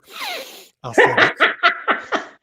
Do you know, after the show last time when Timmy and I were on together, he phoned me. He kept me on the phone for about an hour. Yeah, we just, we do with Timmy is, how are you? And you don't need to say anything. Yeah, that's enough, isn't it? That's enough for Timmy. You can go, hi Timmy, how are you? Then go off and make a 3-course meal and just come back and go, oh really? And then go away, walk the dog for several miles, and then come back. He's just said everything in moderation is so boring. And do you know what? I said, no, you've got to read the rest of it. I said that to my husband last night. Yes, quite. I was ignoring that bit. But I don't know. Moderation is a word I don't know. I don't know if I have an addictive personality or what it is. I don't like moderation. I'm able to cut things out, or I kind of go over the top. No, me over the top. You're talking about my love life. Chrissy Richards from Spain goes, I don't like coffee. 2 E's in coffee, by the way, Chrissy. I drink mint tea when my stomach is upset. That's not a continual thought. One is, I don't like coffee, full stop, end of that thought. When my stomach is upset, I drink mint tea. So do I like mint tea. Mint tea's there is a full stop after the coffee, Russ. No, I'm talking metaphorically. They're two separate and distinct thoughts. I'm so sorry. I was being pedantic over the punctuation. Well, you're a teacher. I was a teacher. You're a teacher, you're a sex educationalist. I no am joking. You got any of your sexual emotional problem? Bloody, I was turned into Anna Rayburn there for a second. Well, I worked with Anna for a number of years. Of course I do. I used to be in the background taking the calls that we couldn't put on air because they were maybe a little bit too much for the audience to cope with. This is one for Timmy. There were two things. I used to love Anna on the Dock. It was on Capital Radio many years ago. I can see our next guest in the digital green room. Tim, please help yourself to the digital champagne, the digital canapes. They're all there for you. Just relax, have some digital coffee, digital tea. No expenses spent. There were two calls. I was driving, and I'd be driving along, right? Oh God. Oh, I think I've been spammed. I got a horrible feeling I've been spammed. I've had two people just come on and say, have you sent us emails? I got a horrible feeling somebody has done something ghastly. Oh dear, I hope not. That's two separate people who don't even know each other. That's not good news. While you're dealing with that, and no, I can't deal with it now. This is from Timmy. Leslie, you didn't mention I was having a midday glass of wine while chatting to you. And oh dear, you're very good. I can't. No, I'm not reading the rest of that. I'm not reading the rest of that. Rude. It's the only type I get. If I could just tell him that. Oh my God, I've been hacked. Have you? I've been hacked. Been hacked. Oh God almighty. Well, I can't deal with it for an hour and a half. There's absolutely nothing I can do about it. Somebody's got into my email system and is hacking. Can you log out of your emails now? Oh, I have no idea how the hell to do that. I don't. No good asking me. I make things up as I go along anyway. Apparently, I've got emails. Timmy says he's got an email from me. My insurance broker has just sent a message, and the lady who looks after my physical training, she's got a message. I think just change your password. It's all you need to do, girl. Yeah. Well, I would if I knew what it was. Holy God. Anyway, I have no idea. Anyway, nothing I can do about it. So why do people do that? You know, we're under enough pressure. We're under Because they're enough strain. sad people, darling. They're sad people. But what are who they just gaining out of upsetting? nothing, except that I suppose they know at the end of the day they're getting a reaction somewhere, even if they can't see it. I don't get it either. I don't understand why people do it. I'm going to do a quick message. You can carry everything, and then we're going to be speaking to Tim Gwilym. But I've got to have to send a message out there. Send a message. Okay. I can do it on this. I can do it. You carry on. I will tell carry on. I'm going to tell a story. It's sort of Anna and the Doc related. When the helpline was running at Capital Radio, which was a 24-hour service, free service by phone every single day of the year, there were a team of us who would take calls. And obviously, because it was 24-hour, there were night shifts. And we used to get regular callers who we used to recognize. And we got calls about everything. We got calls about recipes. We got calls about homework.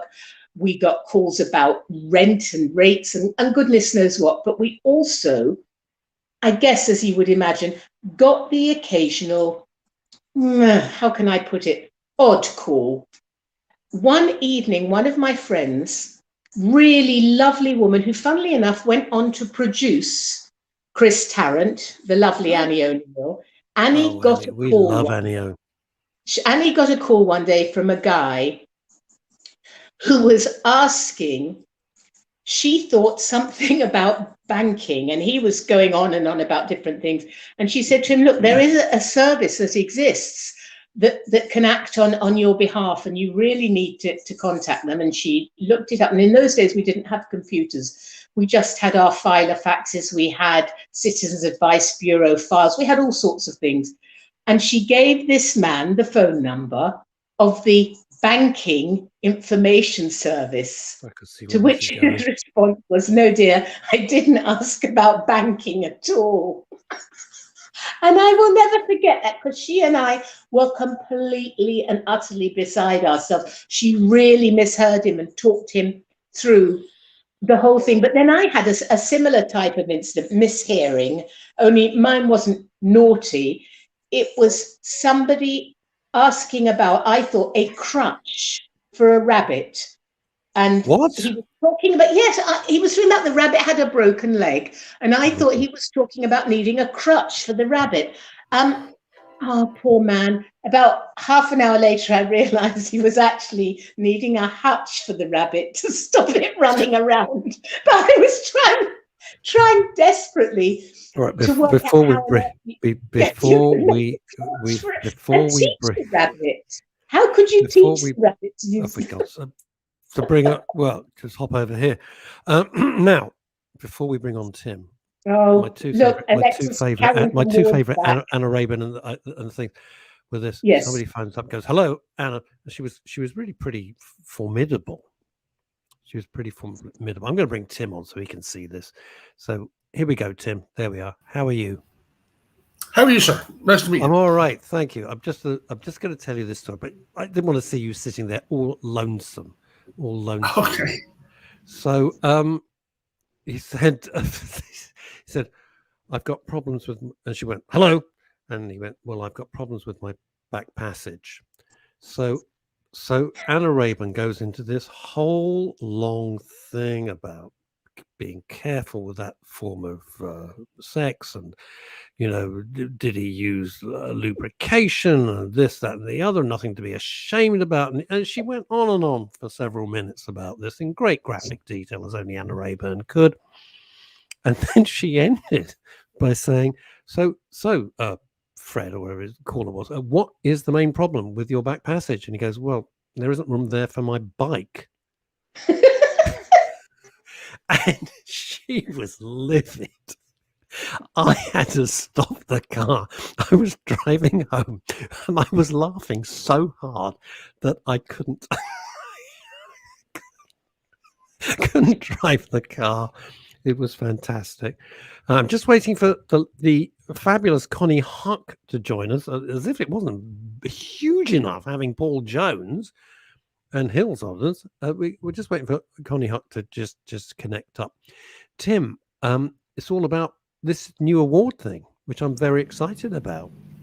It is, yeah. I'm very lucky to be the district councillor for an award in the Forest of Dean in Gloucestershire called Berry Hill.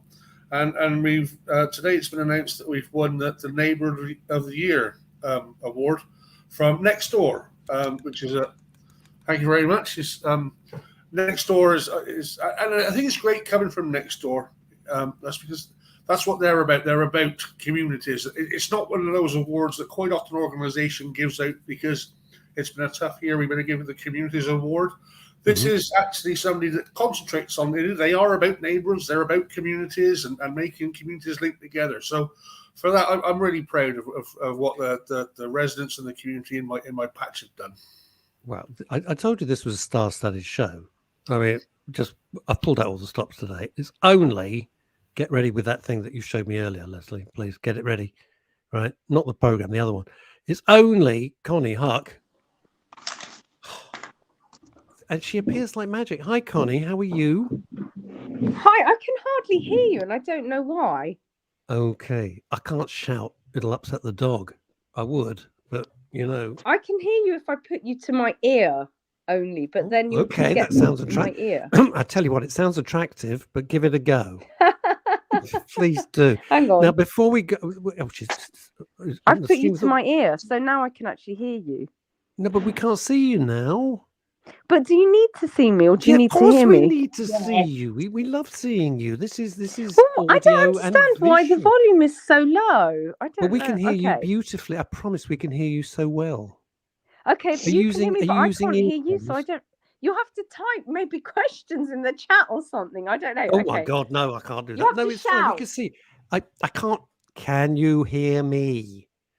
Well, all right. I'm just going to say this. I can hardly hear you, but there's a chat. You can ask me questions in the chat, maybe. I don't know. Or shout really loud. Can I just say, I'm going to say it while you're here. This is not why you're here, but I'm going to say it because I've never met you before and I may never meet you again. Who knows? Your husband is a genius. A genius. I will relay that to him. Would you please, Black Mirror, I know this is not why you're here, but I couldn't resist the situation. Black Mirror, just extraordinary. Just extraordinary. What a clever fellow. Got that out the way. Tell us about these awards, because we can hear you. Tell us about these new awards. So basically, Nextdoor, the neighborhood app, if you don't know it, join it. It's very good. I was actually on it before these awards, just coincidentally. But they have launched for the last 4 years, in fact, the Nextdoor Neighborhood of the Year, which is essentially championing not only individual acts of kindness and support from neighbours, but also local businesses, community groups and neighbourhoods who've come together to support, encourage and grow their communities over the past year. And, you know, if you know the app, it's all about connecting you with others in the community to provide recommendations, information, local news, sharing knowledge, selling stuff, giving stuff away, all that sort of stuff. And so it's really, really apt. And they've got 4 categories: Neighbourhood of the Year, Community Group of the Year, Local Business of the Year, and Neighbour of the Year. Oh, actually 5, sorry, excuse me. A Neighbourhood Sustainable Champion of the Year. Blimey, what does that mean? Have you got earphones in? I haven't got earphones in, and for some reason earphones. I can't hear you very well. You need earphones. Yeah, I could go and get earphones, but it would waste time. No, would fine. you rather I'd rather you got say the that earphones. again? Get the earphones. Shall I go and get some earphones? Yeah? Yes. Okay, you'll have to hold on then. We're fine. I'm not going anywhere. It's okay. Wait there. It's okay. Yes, ma'am. Okay. I'm waiting. We could hazard a guess at what sustainable means, and maybe it's somebody that arranges stuff with recycling and glass jars and taking things to be refilled in a glass jar, or rather than using plastic. Could be. I don't know. We're sustainable. We've been around a long time. Do we count? So, Tim, I didn't even know. Do you know about this app? I don't know about this app at all. Yeah, funny enough, about 6 months ago, the comms team of my council, because I'm also the leader of the district council as well as this being my patch, approached us and said we're going to start having a present as a council on Nextdoor. It's, I think for me, it's almost a friendlier, safer version of some of the other social media apps that are being used. And I think what they aim to do from what I can see and what our council can see was actually give out the kind of information and the important stuff that your community might need that's local to you and that's relevant to you at that time. And it perhaps doesn't go into the, shall we say, nonsense of some of the social apps that can do, obviously. Not working. Yeah, that was how I became aware of it through my comms team at the council. I don't know. It's just not working. It's something, I think it's to do with this, I don't know, StreamYard on my phone, because I could come in on an iPad. Do you want me to do that? Yeah, do that. Give that a go. Okay, fine. Okay, give me a minute. I'll be back. All right, don't worry. We're fine. My time. Don't worry. We're good. We're good. You know what I think? I think Connie. I'll be honest with you, Tim. I think Connie is overwhelmed at the excitement of being on Men after doing Blue Peter forever, being one of the top TV presenters in the United Kingdom. I thought she's thinking, this is the pinnacle of my career. I'm talking to Russ and Leslie. Tim is alongside. And I think she's finding the occasion too much. And of course, she did visit Berry Hill last week as well, Russ. So, she is on top of everything else. She is pushing it. Let's not get out. Berry Hill. Okay, I'm now having to. And now she's disappeared.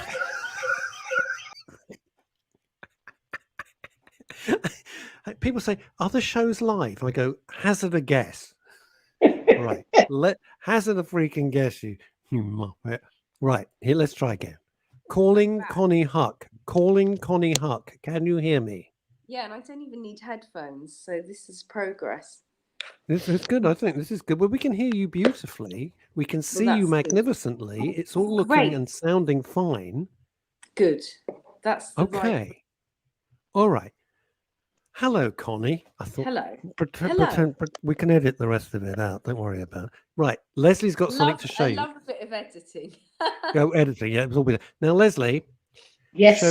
Show Konnie Huq that. Woohoo, Leslie. I know. Very impressed. What did you earn that, Leslie? Well, the kids I was working with and my colleague Alan Strunnett earned it a little more than I did. I co-wrote something with him, but he did most of the writing, and we came on to Blue Peter when it was in Boreham Wood, Elstree. Or did we? No, maybe we went up to TV Centre for it, I think. Yeah, we did. But the school was in Boreham Wood. And it was years and years ago. It was a musical based on the Beatles songs, but it was in the days of John and Leslie and who else was on with John and Leslie? Not Val, I don't think. I think it was past Val's time. Can't remember. Isn't that awful? I apologise. Peter Purvis? Could have been Peter Purvis. Maybe. You're absolutely right. Yep. Could have been Tim. I think that's right. Yeah. How revolutionary was that show? It's not why we're here, but it was revolutionary, and it was all part of growing up. It was a fantastic thing. Part of everyone's. And it was live. And it was live, and you weren't. I'm going out on a limb here. I don't think you were allowed auto cue. You had to. The lady who ran it was. No, you had to learn it. Remember the whole script, memorize it. Yeah. God damn. That was scary. What was the lady who ran it? Biddy Baxter. That was it. Everyone said she was terrifying. I never met her, but everyone said she was absolutely terrifying. But she pulled off what a hell of a show. Now, Connie, let's get back to this. Tell us about this app. It's literally an app you can download because I think it's great. It goes to the heart of what we do here at MRS. It really does. So it's an app. essentially an app that can just communicate you with others in your local community to exchange info, recommend stuff, sell stuff, give stuff away, read local news, support local businesses, all that kind of stuff. But in the last 4 years, they have introduced their Next Door Good Neighbourhoods Awards, and basically it's to reward and champion not only individual acts of kindness and support from neighbours, but also local businesses and community groups and neighbourhoods who've come together to support and encourage and grow their local communities. And so there's like 5 categories: neighbourhood of the year, community group of the year, local business of the year, neighbour of the year, and neighbourhood sustainable champion. And you get loads. There's all different prizes, sort of ranging from trees that get planted in your community to donations for local groups. So there's a top prize of £1,000 to fund a local project. So it really is something that's very apt, considering that we've just had lockdown and totally. That's why I was so keen to get you guys on, because it goes to the heart of everything we're trying to do. Yeah, absolutely. Who's behind it all? So basically, Next Door, I think the app actually started off, if I'm not mistaken, in the US, and then it just grew from there. So now it's come over here, and I think during the pandemic, actually, it's one of those certain businesses I think have like blossomed in the pandemic, because they're almost sort of made for pandemics. Essentially, yes. I'm not saying it's made for pandemic, but as we know, people really did look to their local areas. There were people that were heavily shielding, that needed groceries brought to them. There were people, even sort of stuff like your government allotted walk in the park, that sort of thing meant that you were sort of seeing and interacting with people, socially distanced, of course, that you might not have before. It's and is this going to continue? Because I don't think our situation is going to hugely change. And it'd be wonderful if people could be, I'm all behind this, be a bit more neighbourly, a bit more caring. Yeah. If everyone lives in their own little silo and you don't see anybody. No, and I think the pandemic has brought on a new way of sort of live-work balance. And lots of offices, I believe, won't be going back to sort of Monday to Friday, 9 to 5. But a more flexible way of working. So you might be hot desking from an office 2 or 3 days a week and home the other days a week. That actually increases productivity, because you're not wasting time commuting. And it means you've got more time in your neighbourhood, getting to know your community. And so there's certain things that I think won't switch back, because you can't unmake the connections that you made during that time, the neighbours you've got to know, so on and so forth. So I do think, we might revert back to some extent, but I don't think it will be the same as before the pandemic. It's interesting you say that. I took half a day off and went over to Canary Wharf, which is normally heaving. And I have to say, it was like one of those, parts of it were like one of those post-apocalyptic movies. Yeah. And this was this week. And I'm like, where the hell's all the traffic? Where, Yes, and it got a little busier, but not like it was. I don't think it's going to come back. I'm glad to hear that. Less carbon footprint as well. That will mean. Well, I went on the ferry. Oh, lovely. Lovely. It's great, isn't it? I went on the ferry and just walked around. It was fantastic. Yeah. The pandemic has meant people are biking a lot more as well. Good social travel. Yeah, I suppose so. I suppose they are. Now, Tim, what is this award going to mean to you, apart from the fact you've got something extra to put on a wall, and it's all nice? Do you feel like you've been recognised and you're happy about that? Yeah, good for your team? I mean, you just have to look on our social media pages this morning. People are just absolutely thrilled, and it's nice to, and it's going back to what Konnie was saying earlier about that. I think every other either crash or issue that has happened since I can remember, it's always been the rural economy and the rural areas that kind of seem to have suffered most. Cities seem to bounce back quite quickly, and towns seem to be better. Tim. I'm a Londoner, born and bred, mate. Walk down Shaftesbury Avenue. You wouldn't be saying that. Yeah. Walk down Regent Street. I think wouldn't be saying that. Right in that there's I think the way of life and things like that, people are just enjoying village way of life now. It's like they're taking ownership back, and I think in the last 18 months, where it used to be perhaps all about I and me, it's now about us and things like that, and that collective responsibility and that collective enjoyment is actually surpassing the stuff that we all took for granted before, that we all wanted for ourselves before. And I know that people will get more enjoyment from going to a group party down at our community orchard than they will throwing one in their own house on New Year's Eve. And the other thing that's happened, I'm sure, Connie, you must have noticed this. If people are working from home and don't have to commute, a lot of them are thinking, and this isn't a London-centric show, by the way, but a lot of people are thinking, what the hell am I living in London for? I'm paying through the nose for, I might as well move the hell out because it makes no difference. I can work anywhere.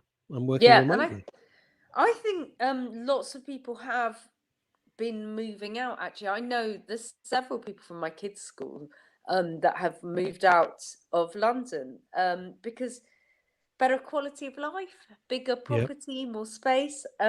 So basically, I totally agree. It is interesting, but see, it's strange. I've always worked from home, apart from when I was in advertising, so it's not been a huge, much lonelier, but it's not been a huge change. Do you really think, Tim, that people feel more neighbourly? Yeah, absolutely. I think I'm delighted you do. Yeah, no, I generally do. And I think from my other role as the district councillor as well. I mean, and Connie's right. You can't make anything.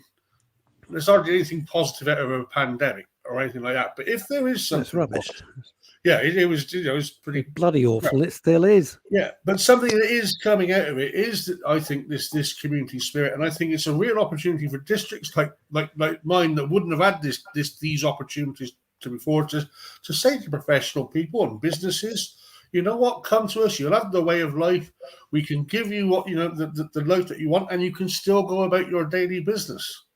And for us as a district, economically and also from growing our communities, which is communities have to grow, they can't just stand still. That's huge for us. We were losing villages like Berry Hill 10, 20 years ago because nobody, young people couldn't afford to stay there. People were having to move out. Young entrepreneurs would be moving out of the area. Now we're bringing businesses back into the Forest of Dean and back into places like Berry Hill and the surrounds. And for us, that's huge. That's interesting. Now, one of these committees that you serve, there's a very important question I have to ask Tim Gwilym. Do you have the authority? No, but yeah, Jews are needed in the council. Having said that, when it comes I'm only saying that because I had Jackie Weaver. When it comes to things in Berry Hill, we're very much a democracy. Let me tell you. I had to say Jackie Weaver was we've become sort of digital pals. Yes, she was hilarious, absolutely brilliant. She was such a great guest. So, Connie, what's next in this thing? Where can we read about all the awards and the recipients? Because that would be a nice thing to. So nextdoor.co.uk is the website. That's nextdoor.co.uk, and there's a video as well that's been made and info about all the recipients and what they did, who they are, and there's also the app, of course, which if you don't have, you need to download onto your devices, and that's the Nextdoor app. Then it's just called Nextdoor, and if you went on Play Store or Google or whatever it's called, you can just find Nextdoor. The App Store, How brilliant! Well, whoever came up with it, pass on our congratulations because it's a wonderful thing. Will do. It's delightful to have you on the program. It really, really is. Connie, admired your work for a very long time. Thank you. No, I'm serious. You do a fantastic job. Tim, well done for. It's like a resurgence of rural life, and frankly, as things get more and more complicated, and we get more and more factionalized, I think that's a beautiful thing. I really do. Congratulations. And Connie, thank you so much for finding the time. Really appreciate it. Thanks so much, Russ. Lovely to chat to God you. bless. Bye, guys. Bye-bye. You're wondering, I know. What have we got? Now, this is from Dave Sleet. Dave Sleet of ANA says this: the opportunity to adopt a better balance for themselves and their circle is the greatest gift that this has given us. I found our guests it was lovely. It's not been my experience, though. I have to say, I haven't found people being particularly she's back. I haven't found people being particularly charming during this year's. I have. You found people being nicer. Well, okay, go on. Very interestingly, when it all started, the lockdown, I started walking locally a lot. Right. And then falling over. Oh, shut up. Don't bring the falling over into it. But at least you're saying falling over as opposed to having a fall, which is very different in my opinion. Having a fall is what happens to old people. Falling over is something I do occasionally, very occasionally, maybe twice a year. Anyway, I was saying good morning to people, or they were saying good morning to me, or we were saying it simultaneously. And what I've found since, and you know, since lockdown finished, it's still the same round here. People stop and say good morning. They say, how are you? People have a chat. Complete strangers. It's just lovely. You're an attractive woman. That's why it is. There is that. I know. I didn't want to say. I didn't want to make an issue of it. You're a love. Let's be honest. You're a love magnet. You can't help it. That's how you are. There is a lovely, lovely chap who's moved into a very, very beautiful large house at, I don't know how to put this so that you won't take the mickey, at the back of where I live, a parallel road behind me. And it's a great big Art Deco house. Say nothing. As if I'd even go there with a gag. Well, you might, because of the Anna Rayburn thing, and it could have been a segue. Come on. Was that not the funniest thing ever, that Anna Rayburn thing? My next guest was there and has disappeared. She must have not liked the catering in the green room. I don't know what or alternatively, we could have offended her. But anyway, this chap, who I now know is called Paul, he's had building work going on at this fabulous house for months and months. You are like Agatha Raisin, you are. You are like Agatha Raisin lusting after the neighbour. Are you going to let me finish a sentence or not? Yes, I've got something to do. Carry on. Okay. So one day I saw him in the driveway, the builders were there, and I said, "Oh, do you own the house?" He said, "Well, it was my parents' house and I bought it." And we had a chat. Anyway, I now know his name is Paul. He's just had a new baby who is now 6 weeks old, blah, blah, blah. He's got a slightly older child. I was out walking the other day, bumped into him. He's walking his two, now what are they called? Golden doodles. They're a cross between a golden retriever and a poodle. Beautiful, beautiful dogs.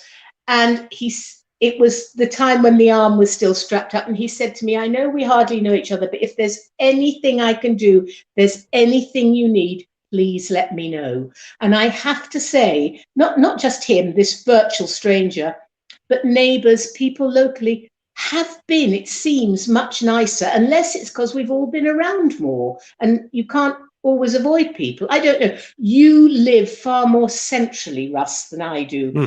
I do. Our community, I suppose, gets to know each other a bit if they bother.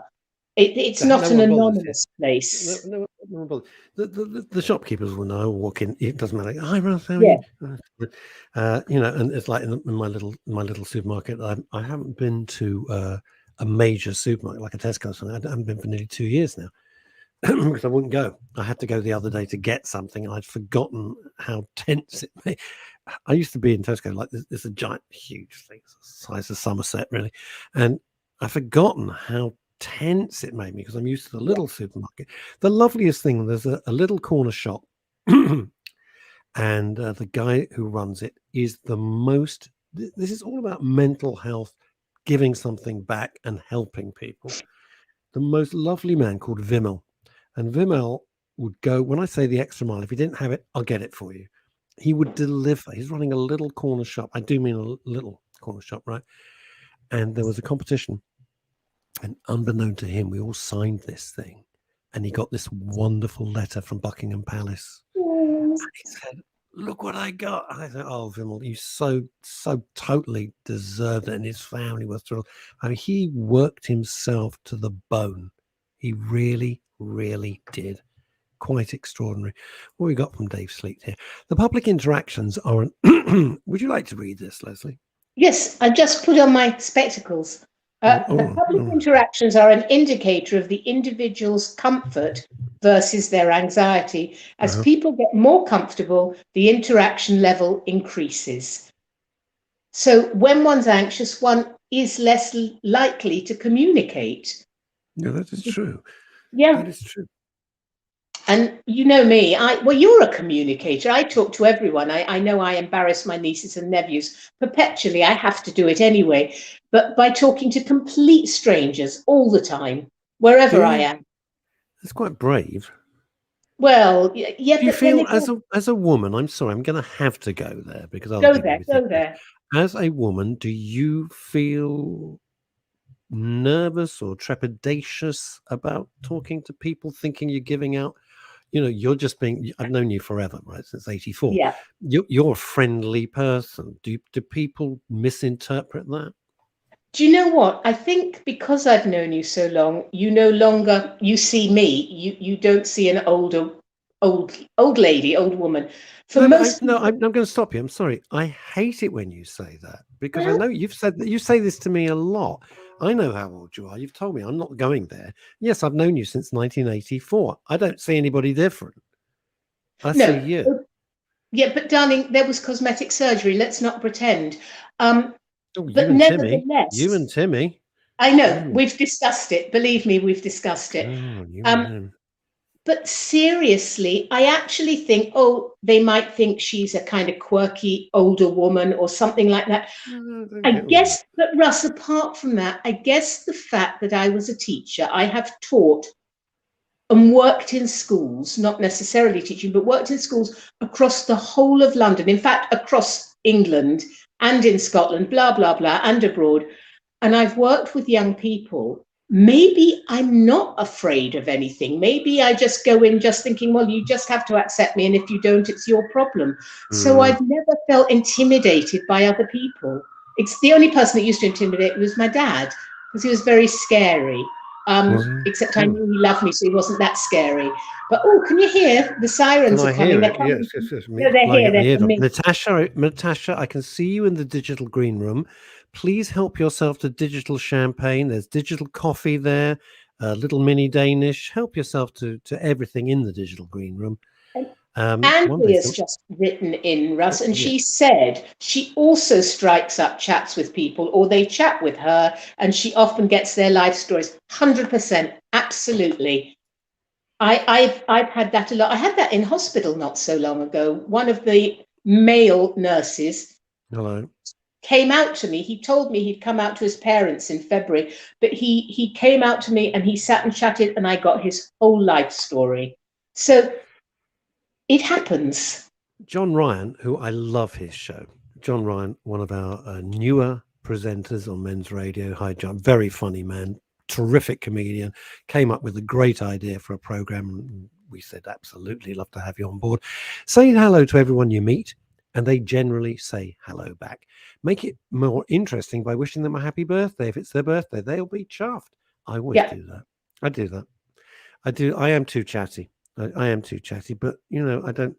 Anyway, let's bring on our next guest. It's like Victoria Station here today, isn't it? Hello, Natasha. How are you? Those are glasses and a half. Oh my God, I love them. Jesus, I love them. Wonderful glasses. Wowza.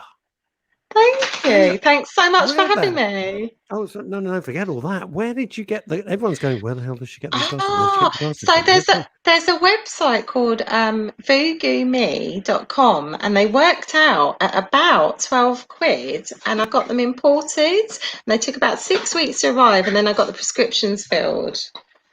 They're fantastic. We're going to get calls from Elton John next. They have got some like proper Elton John frames on there, honestly. They're terrific. Natasha, tell us about yourself. It's lovely. Welcome to the program. Welcome to Men's Radio. Thank you. Tell us about yourself. I'm pleased you could find us. I know you're a busy person. Tell us what you're doing.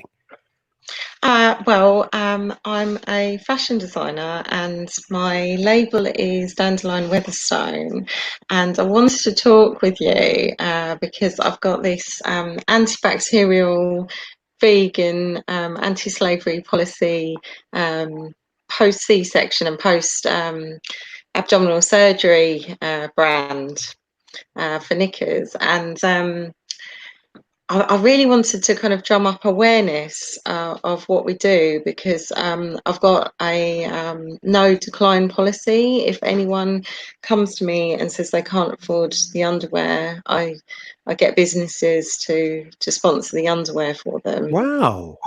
So that's incredible. That's cool. So walk us through it slowly, and first of all, I want to do a banner here. So what is your website? I'll get it up there. Go on. Yeah, how do people find you? Dandelion Weatherstone. I'm just going to type it in the chat.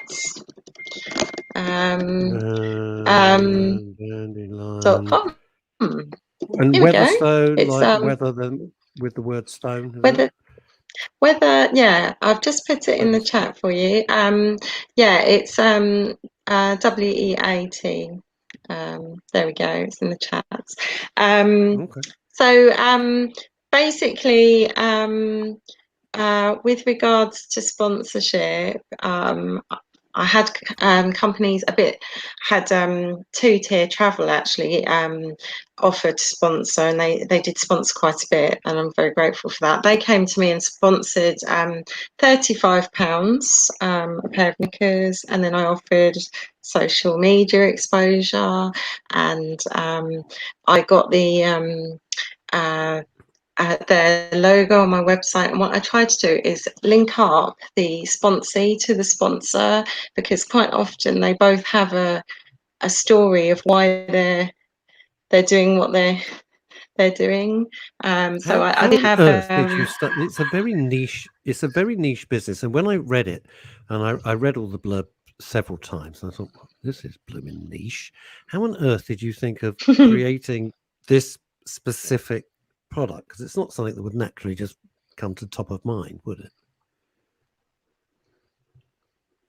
Well, so what happened was my background is in women's wear and textiles, and I felt very disheartened by the lack of ethics, and it was clashing with my vegan principles. I left that industry for a while, took quite a low-paid stopgap job in the NHS, and that is relevant in a second. And I fell pregnant, and I had a 7-day labour, which resulted in an emergency C-section. Whoa! Don't rush past that. You were in labour for 7 days. God Almighty. Yeah. So I mean, I'm really grateful, because the staff at Broomfield Hospital in Essex, they saved my daughter's life, but it was really touch and go whether she was going to survive. So so there I was. It had to be done under general anaesthetic, and I woke up and I didn't know if my baby was alive or not. And God, Natasha. Yeah, wow. But you know, the thing was that this was actually the seed of my brand. What happened? So I realised that I needed something antibacterial, because I'm immunocompromised, because I'm insulin dependent. There was nothing out there. There was nothing that was vegan. Most dyes in fashion are not vegan. There was nothing that could be delivered the same day if I required it. Obviously, after a C-section or something like a hysterectomy, for example, you can't drive for quite some time. And lockdown happened, and I thought, I'm going to go for it. I'm going to set this company up. But going back to the pittance I was paid in the NHS, I wanted to offer a non-means tested, honesty-based opportunity for anyone to just ask for financial help if they needed it with the knickers. So I'm linked up with charities like Doulas Without Borders. Some of their women come from really horrific situations. Was that hang on, Natasha, was that Doulas Without Borders, did you say? Doulas Without Borders. My daughter's a doula. Okay. So I know quite a bit it about it. Would be great to link up with her. Ah, well, she's a character and a half, as they say. It's very interesting. I just want to digress for 1 second while we've got you. Fashion companies, when they advertise all about how blooming marvelous they are and socially conscious, are they actually just pretending? Because you said most of the dyes aren't vegan. I'm not vegan myself. One of the kids are. But are they pretending? You got disillusioned. Are they not doing enough? I don't think they're doing enough. I think they're very economic with the truth. The more I looked into it, even my own brand, I'm seeing room for improvement all the time. I'm trying to move the polyester to recycle polyester eventually. There are things we should be doing, and it's not just about the product itself. If we're dealing with some of my customers have lost their babies, why are the brands out there not helping mental health?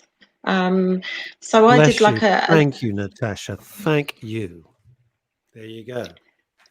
That's my point. I've got like a non-profit link up on my website with Tree Nation, so my customers can go and plant a tree for their sleeping babies. But I feel so kind of angry about this situation that I had to do something about it. But do you know what? Which is why when we meet people like you on MRS, and Leslie will support me on this, you're all out there. I'm thrilled and honoured to be able to give folks like yourself airtime, because you're not going to get it on mainstream, and it's lovely to be able to do that. And if it wasn't for people like you who care that much and who make a bit of a fuss, I think it's a great thing. Oh, you got a sleeve. You got a sleeve. Oh, I've got a sleeve. I've got a leg. No, don't show us your leg. Yeah, blimey, that's a hell of a sleeve there. Have you finished with it, or are you going to continue? I've finished my sleeve on my chest, and I get about 8 hours a month. Yeah. Oh, okay. All right. Well, I try to book in 8 hours a month. You what, for tattoos? In 8 hours a month. Yeah. For tattoos? Yeah, I do one Saturday a month. Yeah, it just really helps chill me out. So yeah. So hang on. Sorry, I didn't think we were going to go there, but what the hell? You've opened the door. Are you having the tattoos? Are you doing the tattoos? Oh no. So I go to Tattooing in Leigh-on-Sea, and my tattoo artist is Ian Parry. Okay. Yeah. And what? So 8 hours a month, you're having another tattoo? Oh, so it's you're going to run out of places, if you don't mind me saying. I've got it's kind of I'll edit it so it's suitable for the radio, but it's a kind of an ongoing it's an ongoing kind of cyborg Geiger inspired I don't know how to describe it without getting into trouble. Do you mean H.R. Geiger, the artist? Yeah, I'm absolutely obsessed with his work. Are you? And you know how he died? Do you know how H.R. Geiger died? I don't actually. He wasn't that old, and he was in his mum's home in Switzerland. He fell down the stairs. It's like the most bizarre thing. If you, Leslie, you're looking perplexed. If you don't know who H.R. Geiger is, all the original concept work for Alien, the film That's Alien, right. the way the sets looked, the way the monster Right. looked, the design of the ship when they went into all these various creepy places, it was all done by this artist H.R. Geiger, who was a genius. I wouldn't want Thank tattoos, Yeah. but he is a very, very he was a fantastic Thank you for artist. explaining. It's Not at kind all. of grotesque / cyborg / erotica. Is it? Yeah. So he's kind of got like a mixture.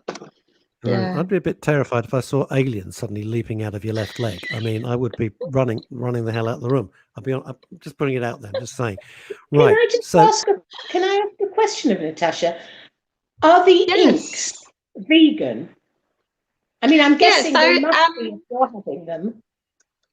Yeah, so actually Ian Parry moved over to vegan inks, but this was something I didn't realise till quite recently, that particularly the red ink in tattoos, you have to be quite careful because it's got the beetle in it. So but there are specifically tattoo parlours that pictures vegan tattoo parlours. Well, Ringo's got to make a living somehow. Yeah, but I didn't know that, because I remember something about cochineal, which are the beetles that make the red. Yeah, that's it. And I didn't even know there were such things as vegan inks for tattooing. That's I like it. Learned something new today, as well as H.R. Geiger or whatever. Yeah, H.R. Geiger. It is. Whatever his name was is. So this is it. Natasha, you've been a joy. Well done for everything you do. Thank you so much. You're a beacon of light. You are A, hilarious, and B, doing a fabulous job. So it's dandelionweatherstone.com. There you are. Can't plug it. I can't plug it hard enough. And fantastic. Stay in touch, because we like you. We like you. Just as soon as we saw your glasses, we thought we like you straight off. Can I just quickly add that the brand is also very transgender, pregnant men friendly. So I appreciate I'm on a men's radio station. I need to mention that I do have. It's just the name of the. It's oddly enough, it's morphed into the name of the station. 50% of our listeners and viewers are women, so it's just historical why it's called Men's Radio Station. We started in one direction. It's just grown beautifully, organically. So we're very thrilled by that. We have women's radio station as well, by the way. Anyway, you take care. Thank you so much. Lovely I really appreciate to meet you. All right. Please don't tattoo your face, please. None of my business. You can tell me to sod off, but it's not. All right. Take care now. Bye-bye. She was larger than life, wasn't she? That was I've fun. got tattoos on my face. What do you got? I love Russie. No, that's a tattoo. Well, sort of. What is your hair? No, the eyebrows. What is it, 3D printed or something? The eyebrows were lean into your camera so we can all. That's a tattoo. Yeah. Why did you do that? Because darling, you get to it. Oh, here we go with the age thing in. Oh, I had pre-menopause. I had very little facial hair. Perimenopause, a whole different thing. Well, men's radio, you need to learn about these things about women and menopause. Go on. The long and short of it is, where I used to be able to very subtly pencil in eyebrows, my eyesight deteriorated, and I thought, why not have them tattooed? And nobody realizes they're tattoos. They're not, those caterpillar eyebrows. I wouldn't have those. Thank God. I've got to bring Natasha back for 1 second. No, I know we said. Oh no, she's gone. Blow. Because this was the question I was going to ask. Do you do pants for people with ileostomies? Very good question, and I'm sorry I didn't see your thing. What can I do? So anyway, I don't know. We can find out, and that can go as well. Where are we? But chat amongst yourselves. Right, there we go. Okay, good. We're back in business. Interesting lady though. Very interesting. And I'd never have a tattoo. I don't want a tattoo. It's not. No, well. One of the kids has got 2 huge tattoos, but on him, I've got to be honest, they look fantastic. he's probably. ripped. Is this the one that works out in the gym? Well, you could say yeah, every single day. I mean, he is just Yeah. hench, and he just looks, he Yeah. looks sensational. What can I say? He's 6'3". He looks a sensation. But when I saw it, he hadn't told me. It wasn't subtle. It wasn't a subtle tattoo. It goes yeah. Where does it go? Oh, it's from like here to here. I have to say, even though I've got, as I say, the eyebrows, I'm not a fan of them. And one of my nieces, the middle child, not a child, she said to me she was getting a tattoo done, and to me it just looks perfect. And of course Auntie puts in her 2 pence, but when she showed it to me, I mean, it's tiny, it's probably the size of a 10p piece, and it's very, very delicate and a single line. I think it's on her ankle, and I said, oh, didn't it hurt? And she said no, which I think was a lie. Of course it's a lie. Of course it's a lie. Of course it hurts. Of course it bloody hurts. And doing it on bone, but it doesn't. It's not a great big in your face tattoo. Okay. I wouldn't have one, apart from the eyebrows, obviously. So I am being a bit of a hypocrite, aren't I? I'm very sad that under your fringe it doesn't say "I love Russie." Oh, Russie darling, forever. it says it elsewhere. Do you want to see where it says "I love"? No. Exactly. No. Thank you. Are you sure? No, really. That's what. Going back to Anna Raben. Back to Anna Raben for a second, while we got a minute for our final guest with an OBE, no less. I'm pretty good at that. How cool to have Konnie Huq and Paul Jones all on one show, and our other guests. So good, so fabulous. It's great, isn't it? You know what else I liked is that they didn't do that thing which I really dislike when you say, like with Paul Jones, talking about the Manfreds, and like other artists might say, yeah, well, that was years ago. I don't, I'm doing this now. I'm doing that. I always find that so rude, because if somebody likes what you did and remembers it fondly and it makes them happy, you don't want to trash that. People, I left Capital and I stopped being the Flying Eye in 2004. That's a very, very long time. I did it for 20 years. It was great, right?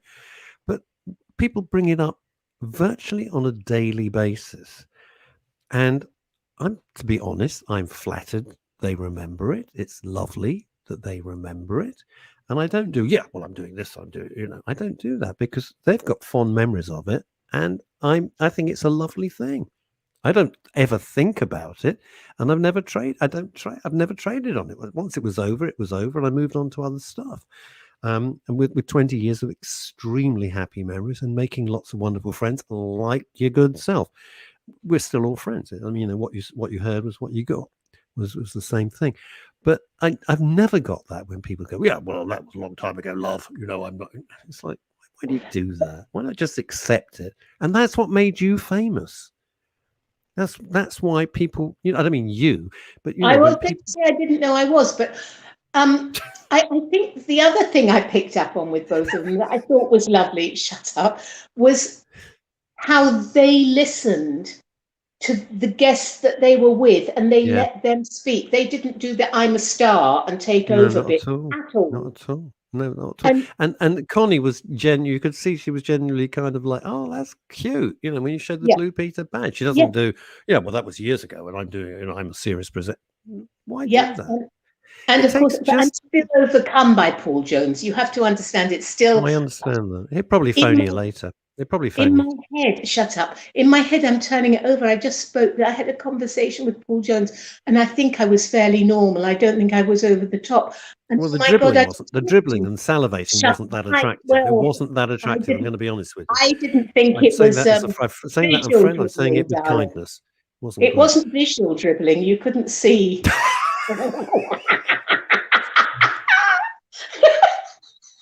I told you I'd be a bad girl.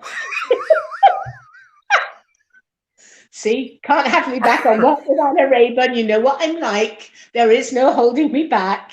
Jesus, even for me, that's pushing it. Is there anything? Even for me, that's pushing. Is there anything you'd like me to explain or go over? No. I think I've got the point. So back to my other favourite. Back to my other favourite Anna Raben story. the guy phones up. Again, I was driving home, and again, I had to pull the car over. And he goes, "Oh, hello, Anna." He had one of those voices. He goes, "Yes." She was really like scared. I was scared, and I wasn't even involved. I was just in the car listening on the radio. And he says, "I'm well, the thing is, Anna, I'm getting married, yes, and I'm having an affair." And you could hear the crackling of electricity that Anna's antennae were going. Oh yeah, really? And he goes, "Yeah," and I'm thinking that well, it's all right because we're going to be very discreet. Are you going to stop it? I don't think so. No, and well, she's going to be very discreet. My bride will never find out. And so Anna says, "Who is it?" She goes, "Oh, it's my fiance's sister." I collapsed at that. I had to pull over at the side of the road. Yeah, because that's really going to go. It's going to go well. It's going to go well. Talking of things that you couldn't make up, fact and fiction, only with a marvelous take on what to look out for. Let's welcome Chantal Rickards. Hello. Nice to see you. Hi, Chantal. Are you back in Rickards Towers? Or yes, I'm in Rickards Towers. You're not on your travels anymore. Wandsworth Borders. On the environ of Wandsworth. Lovely to see you. Thank you so much for. You wouldn't have a tattoo, would you? I'm just asking. Definitely not. Definitely not. No. I'm afraid I have told both my children they will be struck out of my will if they have tattoos, and they know it, and I'm absolutely serious about it. Too late for one of mine. Oh on him it looks he did it at uni, did it at Oxford, and I got to be honest, it's not on him. He gets away with it. It looks oddly enough. I thought I was going to start biting the wallpaper, but no, it looks okay. Anyway, what has come under your purview this week? Well, so much because I know you were doing Dementia Week last week, so we had a week off. I was traveling as well, so I've got so many good things, and it's just the right time of the year for great new things to be hitting our screens. You know what I'm going to do? Hang on, I'm serious. Yeah, I'm getting notes because you have no. I tell you why. Because afterwards, like everybody else, I think, what the hell did she say? I can't remember that. I'm going to keep phoning you like a moron and say, what was that show? Right, I'm ready. Okay, so the first thing I was going to mention was that this is the week of the Emmys, and for those that don't know the American awards system as well as I probably do, the Emmys, the Emmy organization is American. It's run out of Los Angeles, and it is there to celebrate and give out awards for television specifically. The Oscars are for film specifically, and then you have the Golden Globes, which sits in the middle, which is film and television. So, but I never knew that. I never knew what the golden. Oh, I see. Okay. All right. Yeah. So the Emmys have members, and people like BAFTA, people vote for what they think are the absolute best of the best of the best. But I really wanted to mention the Emmys only because a lot of the programs that won were programs that we had talked about on the show over the last year. Things that I think that you have watched some of those things and you love them too. Mm-hmm. So the big winners were The Crown, The Mayor of Easttown, Ted Lasso, which you were the first to talk about and has gone through the roof. Ted Lasso has definitely gone through the roof. The Mayor of Easttown, I think you loved, with Kate Winslet. Fabulous. That was on Sky a couple of months ago. That was great, and The Crown actually had an incredible night. I wasn't as convinced by the most recent series of The Crown as everybody else was, but all of the lead actors who played Prince Charles and Diana, Margaret Thatcher, all of those actors won Emmys earlier on in the week, last week. So it's been a good week. Was that Special Agent Scully who played Margaret Thatcher? Yes, indeed, Special Agent Scully. I can't think of a name. I can't think of Gillian Anderson. Gillian Anderson. Yeah. And Josh Charles, who played Prince Charles, and Emma Corrin, who played Diana.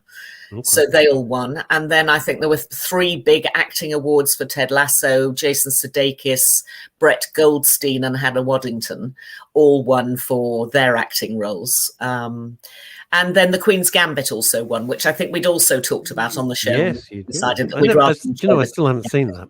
Oh, it's fabulous. Yeah.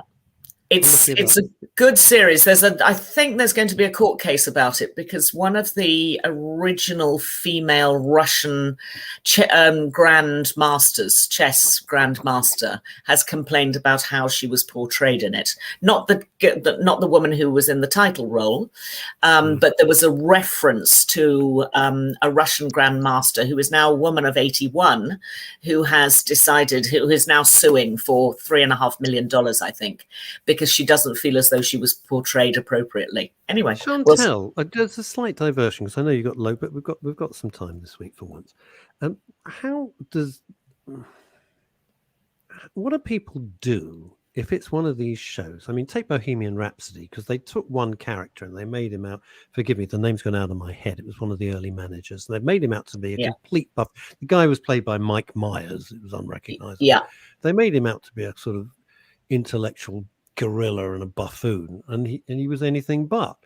Don't think he's sued or anything. What is your recourse if you think, well, that's not me, that's horrible? Well, it's very difficult, and I think legally, if it's done in a dramatic performance, you have no recourse.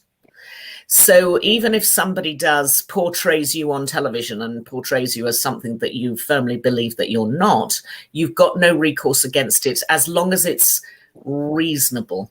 And of course, the definition of reasonable is, who knows? So, see, but if I portray, I don't know. Let's say we're doing a story and Leslie's not a big drinker, and I say, oh, she's raging. Oh, she's drinking all the time and she was aggressive. Everything that Leslie Demeter isn't. Is that crossing the line, or is that my interpretation as a writer of how I saw her, or I just say, oh, it's just fiction? Well, all I can tell you that a lawyer at probably £600 an hour would give you a very expensive answer to that, because only a lawyer could decide one way or the other, which is why there are constant lawsuits around about people who feel that they've been defamed. But if you're doing it in a dramatic television piece or film piece, you can basically get away with pretty much anything. If you say it in a documentary, or if you say it in news, or if you say it in a newspaper article, then that's deemed to be entirely different. Quite where the legal difference, how that's defined, I'm not entirely sure.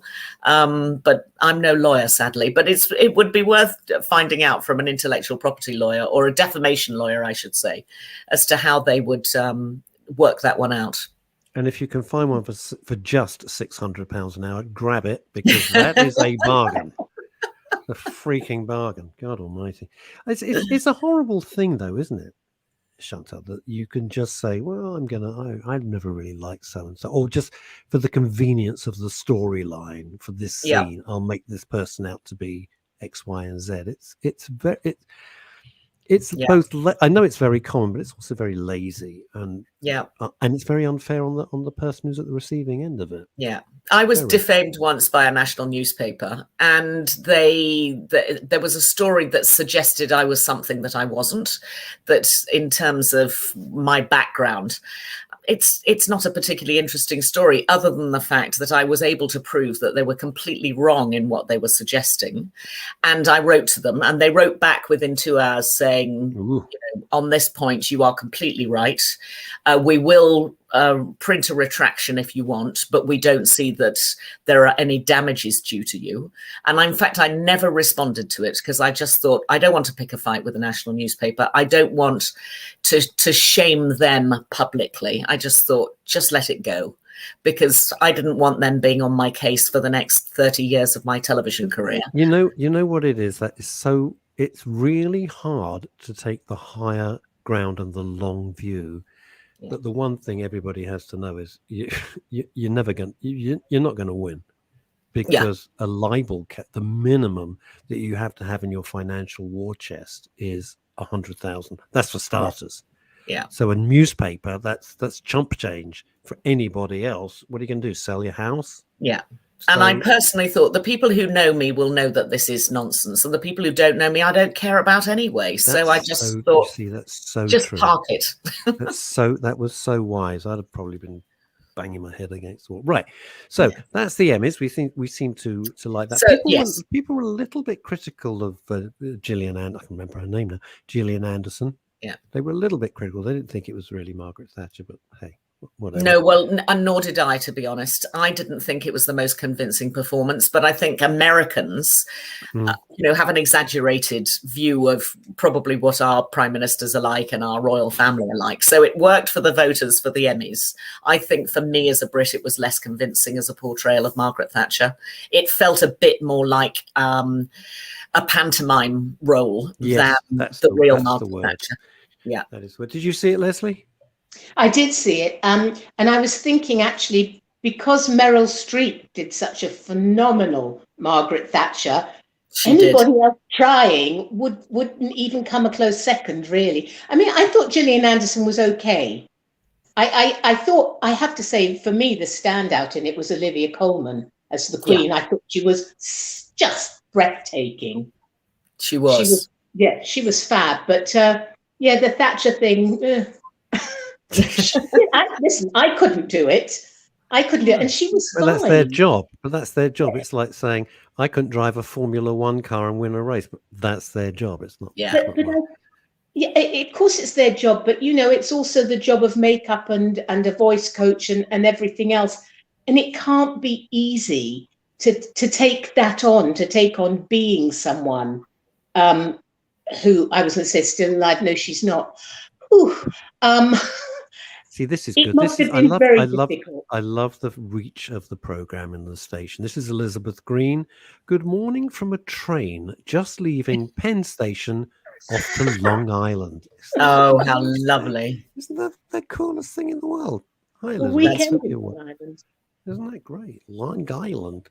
Long Island. You have to say it like that as one word. Well, Long Island. Okay, right. What next? So you may remember that probably this time last year, because the series has come round again and I wanted to give it another big shout out, is a very quirky Australian series called Love on the Spectrum. And it's a dating show. And I absolutely normally wouldn't talk about dating shows, but this is a dating show about how people who are on the autistic spectrum find a partner and find someone to love. And it became an absolute breakout hit in Australia last year. I came across it on Netflix entirely by accident a year ago and completely fell in love with the program. It's got real heart and soul. And it isn't a program whereby you laugh at these people who are on the spectrum. Your heart just explodes with warmth towards them. And you really want them to find, the love of their life. Anyway, quite how I feel about Phil. That's my dream. I don't see it happening anytime soon. No. That's what I want. No. But you've had a bust up this week. Clearly, he's not around keeping you. No, Phil is doing his own TV show. Well, no, he's just called Phil on his travels. Phil on his Todd, and he's in a car and he's just driving around the UK for 2 weeks. Seriously. Well, how jolly nice! I hope he's listening to us. He's having a fabulous time. He sends all these photos. It's everyone's like that in every shot. He's having a great time. He's brilliant. So good for him. He's having a good, well-deserved break.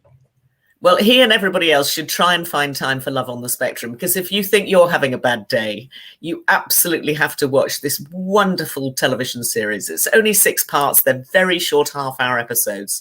Some of the absolute favourites from series 1 have come back because they didn't find. So you get to follow various stories, various strands. I love that. And you see them go on their first dates, and there is a coach, a psychotherapist, who comes to coach them about the first date and how they're to behave and what they should ask, and rehearses questions with them.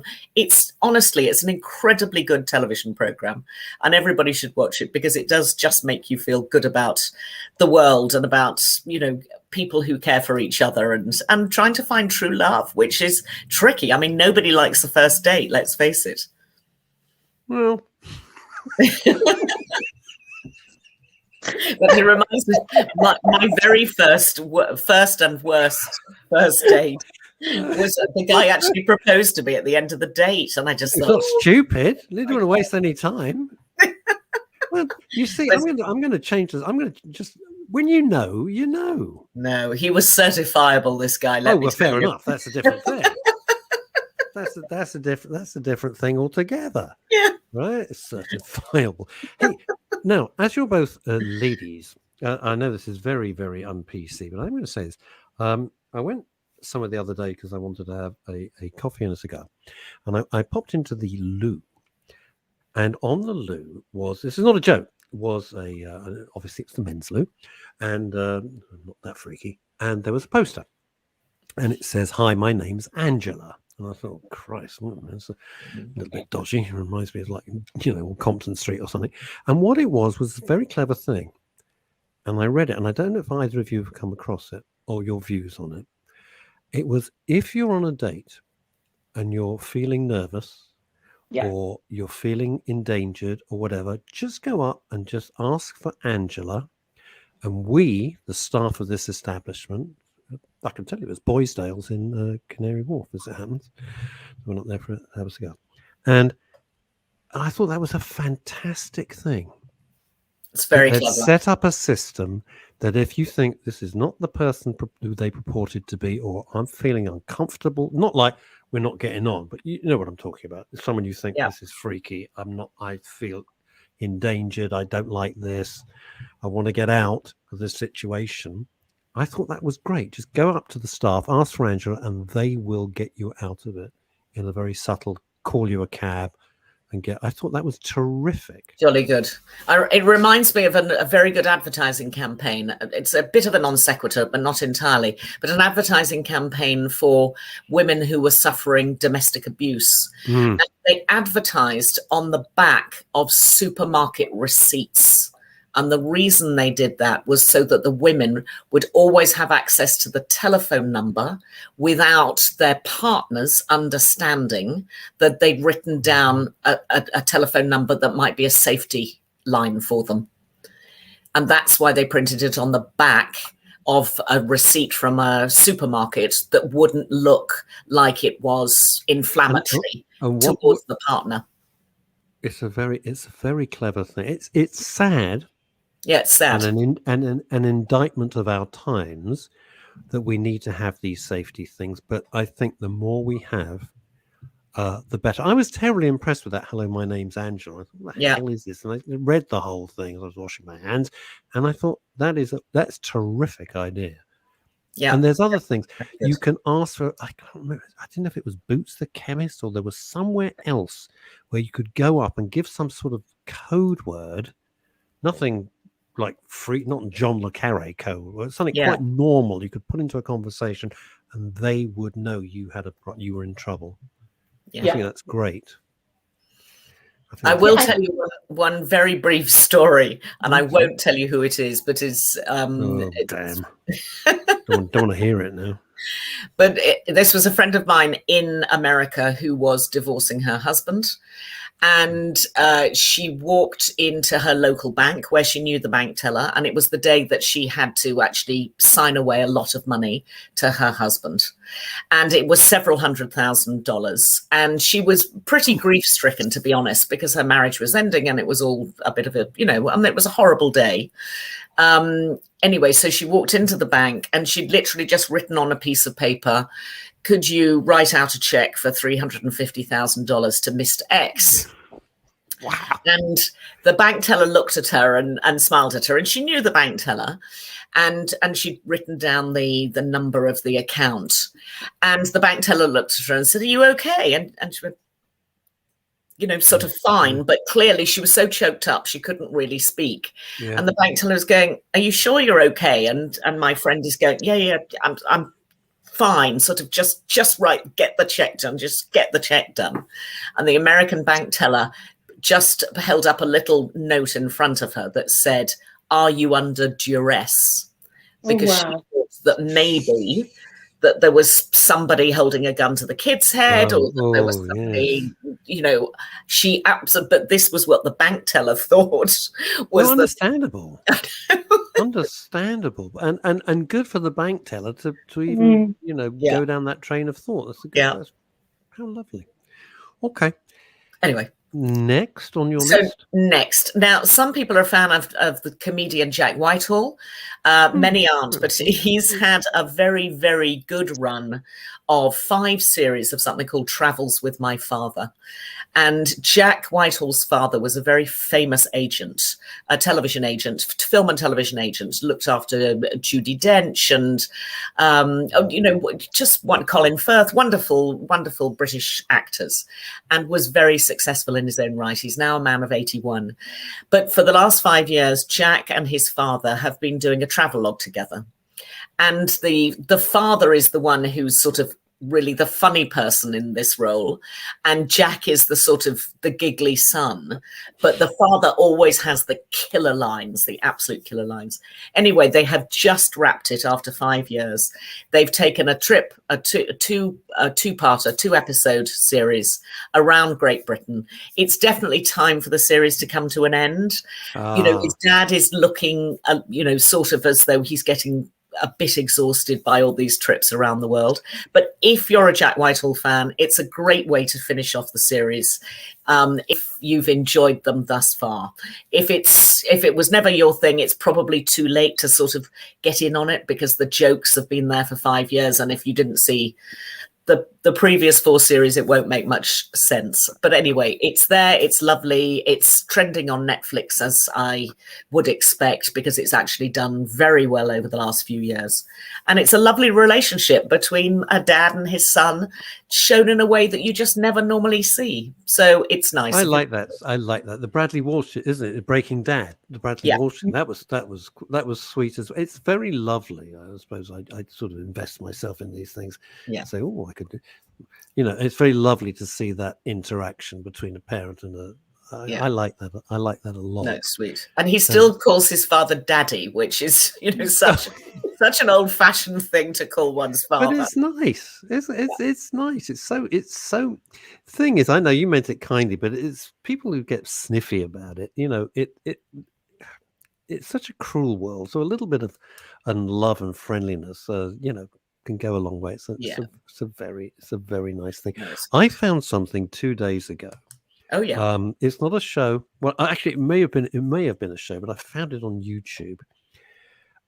It's one of the funniest things I have seen in years. Well, there's 2 things, and I think you'll like both of them. And I think both of you will like. One is called Screen Rant. I don't know if you're familiar with the channel. No. It's a chap. It's one guy, and he plays 2 parts. He plays a film producer, and he plays the writer pitching the notion. Yeah. And there's over 200 of these pitch videos. They are hysterically funny. And they're just written as comedy sketches. They're just they're short comedy things. So he goes, and so they show like Paramount or Marvel, or wherever it might be, whichever's got the film out, and they go, so you have a new movie for me? I certainly do, sir. And it's the same guy. And what it does, it shows up the ridiculousness of some of the plots, the complete lack of any logic, the plot holes, and there's various catchphrases which you, as a program maker, will like. And so the film, the big industry, mogul goes, how does he get out of that? Well, I don't know. And he sort of answers it like, and the industry guy goes, fair enough. And it just goes on. And they go, but wasn't it difficult? And he's got this other catchphrase which cracks me and goes, no, super easy, hardly an inconvenience at all. And it's just like, they just rip apart every movie, and you think, how the hell did anyone sell this idea when you see it made looking so silly? It's on Screen Rant. The guy's called Ryan. I found it hilarious, and it's kept me. Well, I'm going to write that one down. Screen Rant, but it's the pitch series. There's over 200. And the other thing, which I found purely by chance, how the hell I missed it? I sent it out to my pals this morning, and they're coming back going, "How did we miss this?" It's a character called. What the hell's his name? Jiminy. His surname will come back to me in a minute. And it's not Jimmy, it's Jiminy. And I've forgotten the surname.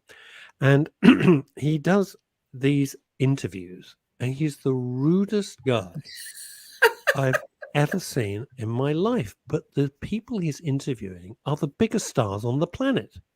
Enormous. Pick a huge star. I'm not going to say who it is, because I then watched and it was revealed who is playing this character. Wow. There's loads of them. It's just God. It was making me absolutely raw. Okay, well, that's I'll my find his homework. name. Right, that's it. You're going to now tell us your next. I'm definitely going to put it on my list of things to watch. Oh God, it's hilarious. It's hilarious. Well, I went back to the cinema this week. Cinemas are getting fuller, which is great.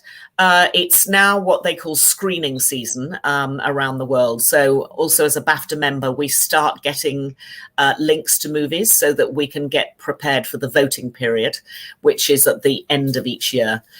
So the movie business is very vibrant. You know, lots of things are coming out. This is a good time to launch movies. Everybody's trying to get their movies in front of voters, whether it's the voters for the Oscars or the Emmys or the BAFTAs for next year, basically. So the latest movie that is out that is a possible contender for an Oscar, although I think it might be a hard one, is a film called Respect, which is about the life of Aretha Franklin. Aretha. And she is played by Jennifer Hudson. Aretha was involved in it in the preparation for the movie before she died in 2018. And she said that she thought that Jennifer Hudson would win an Oscar for this. Well, time will tell. We'll find out next February if that's the case. The performance is extremely good.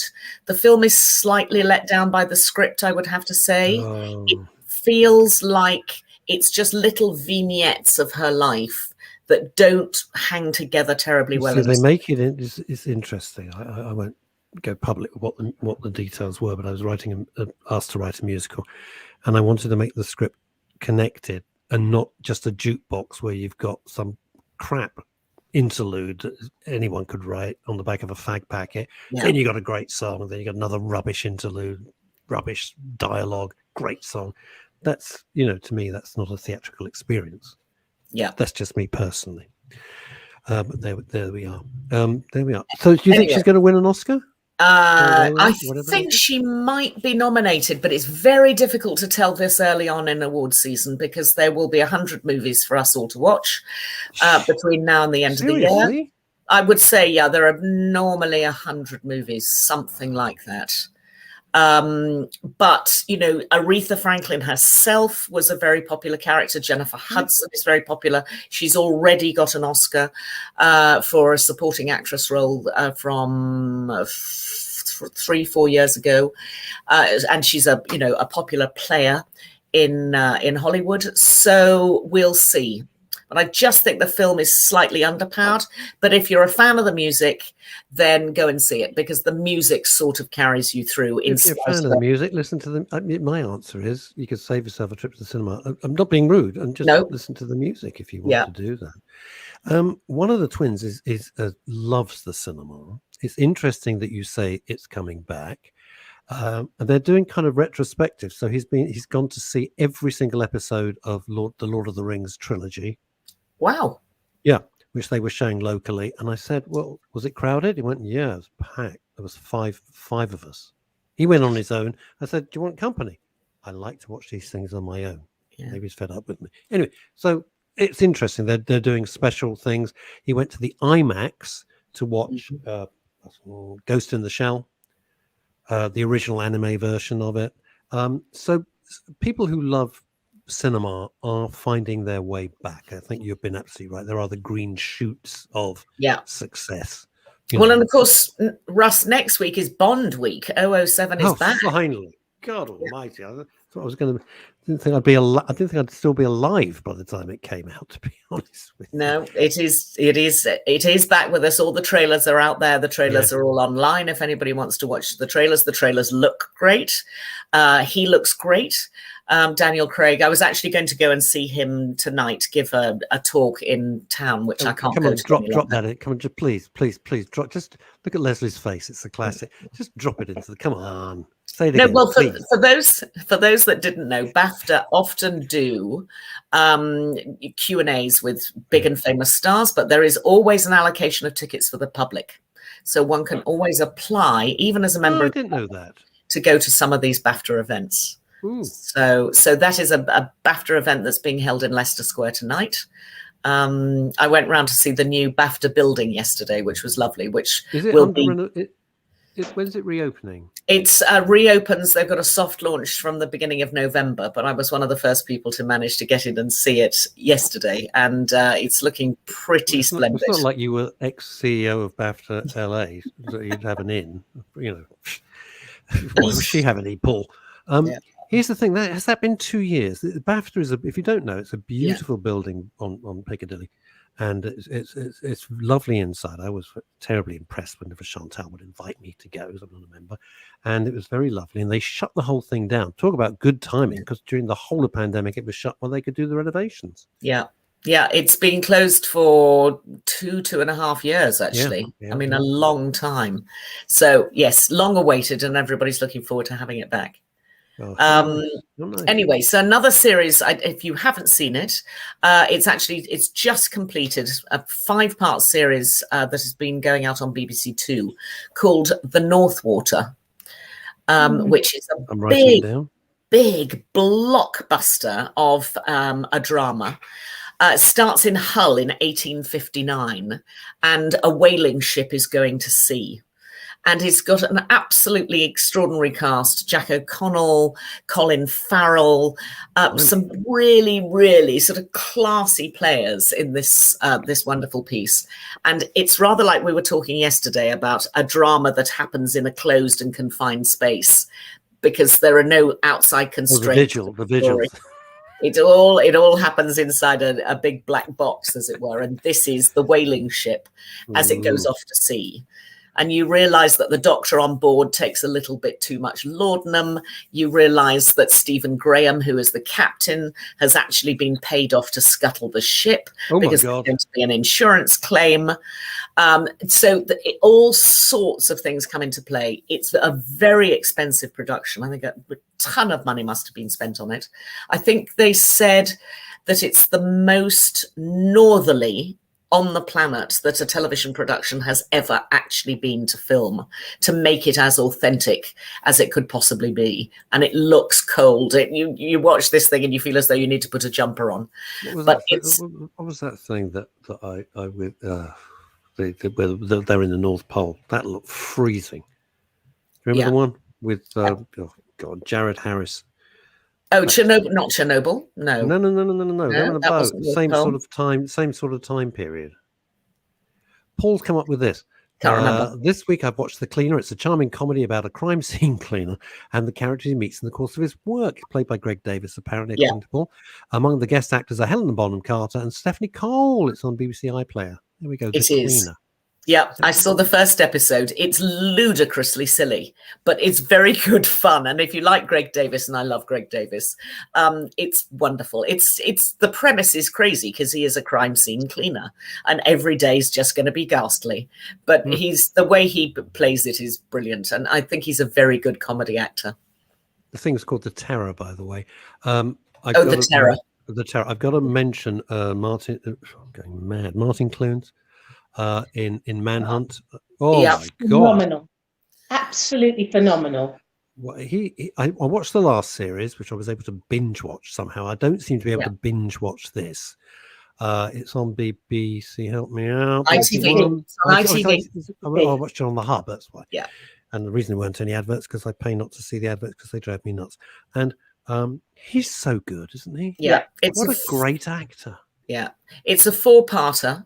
It's okay. called The Night Stalker. And again, it takes a real life crime and it tries to make it a sort of no frills crime in a way, in that this is all about the investigation and less about the perpetrator. So in fact, you don't really get to grips with the perpetrator until a long, long way through the series.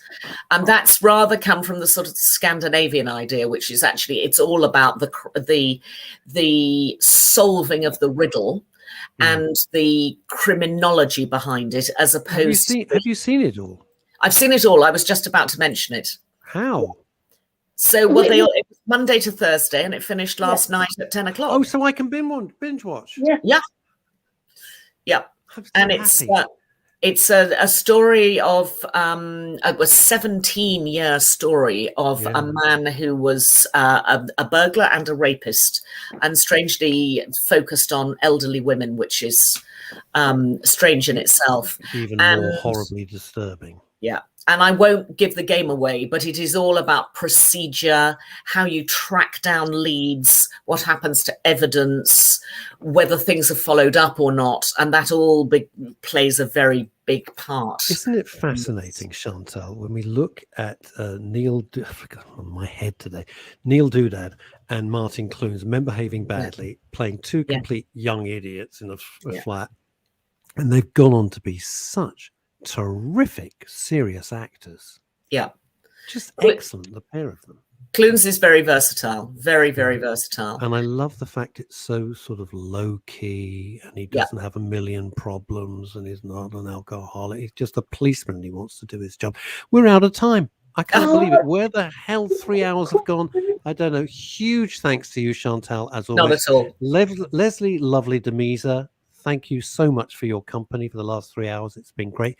Thank you to all the guests. I will be back, believe it or not, on Monday at 12 o'clock. Until then, have a wonderful weekend. Enjoy yourselves. Have fun. Stay safe. Bye-bye, everybody. Bye.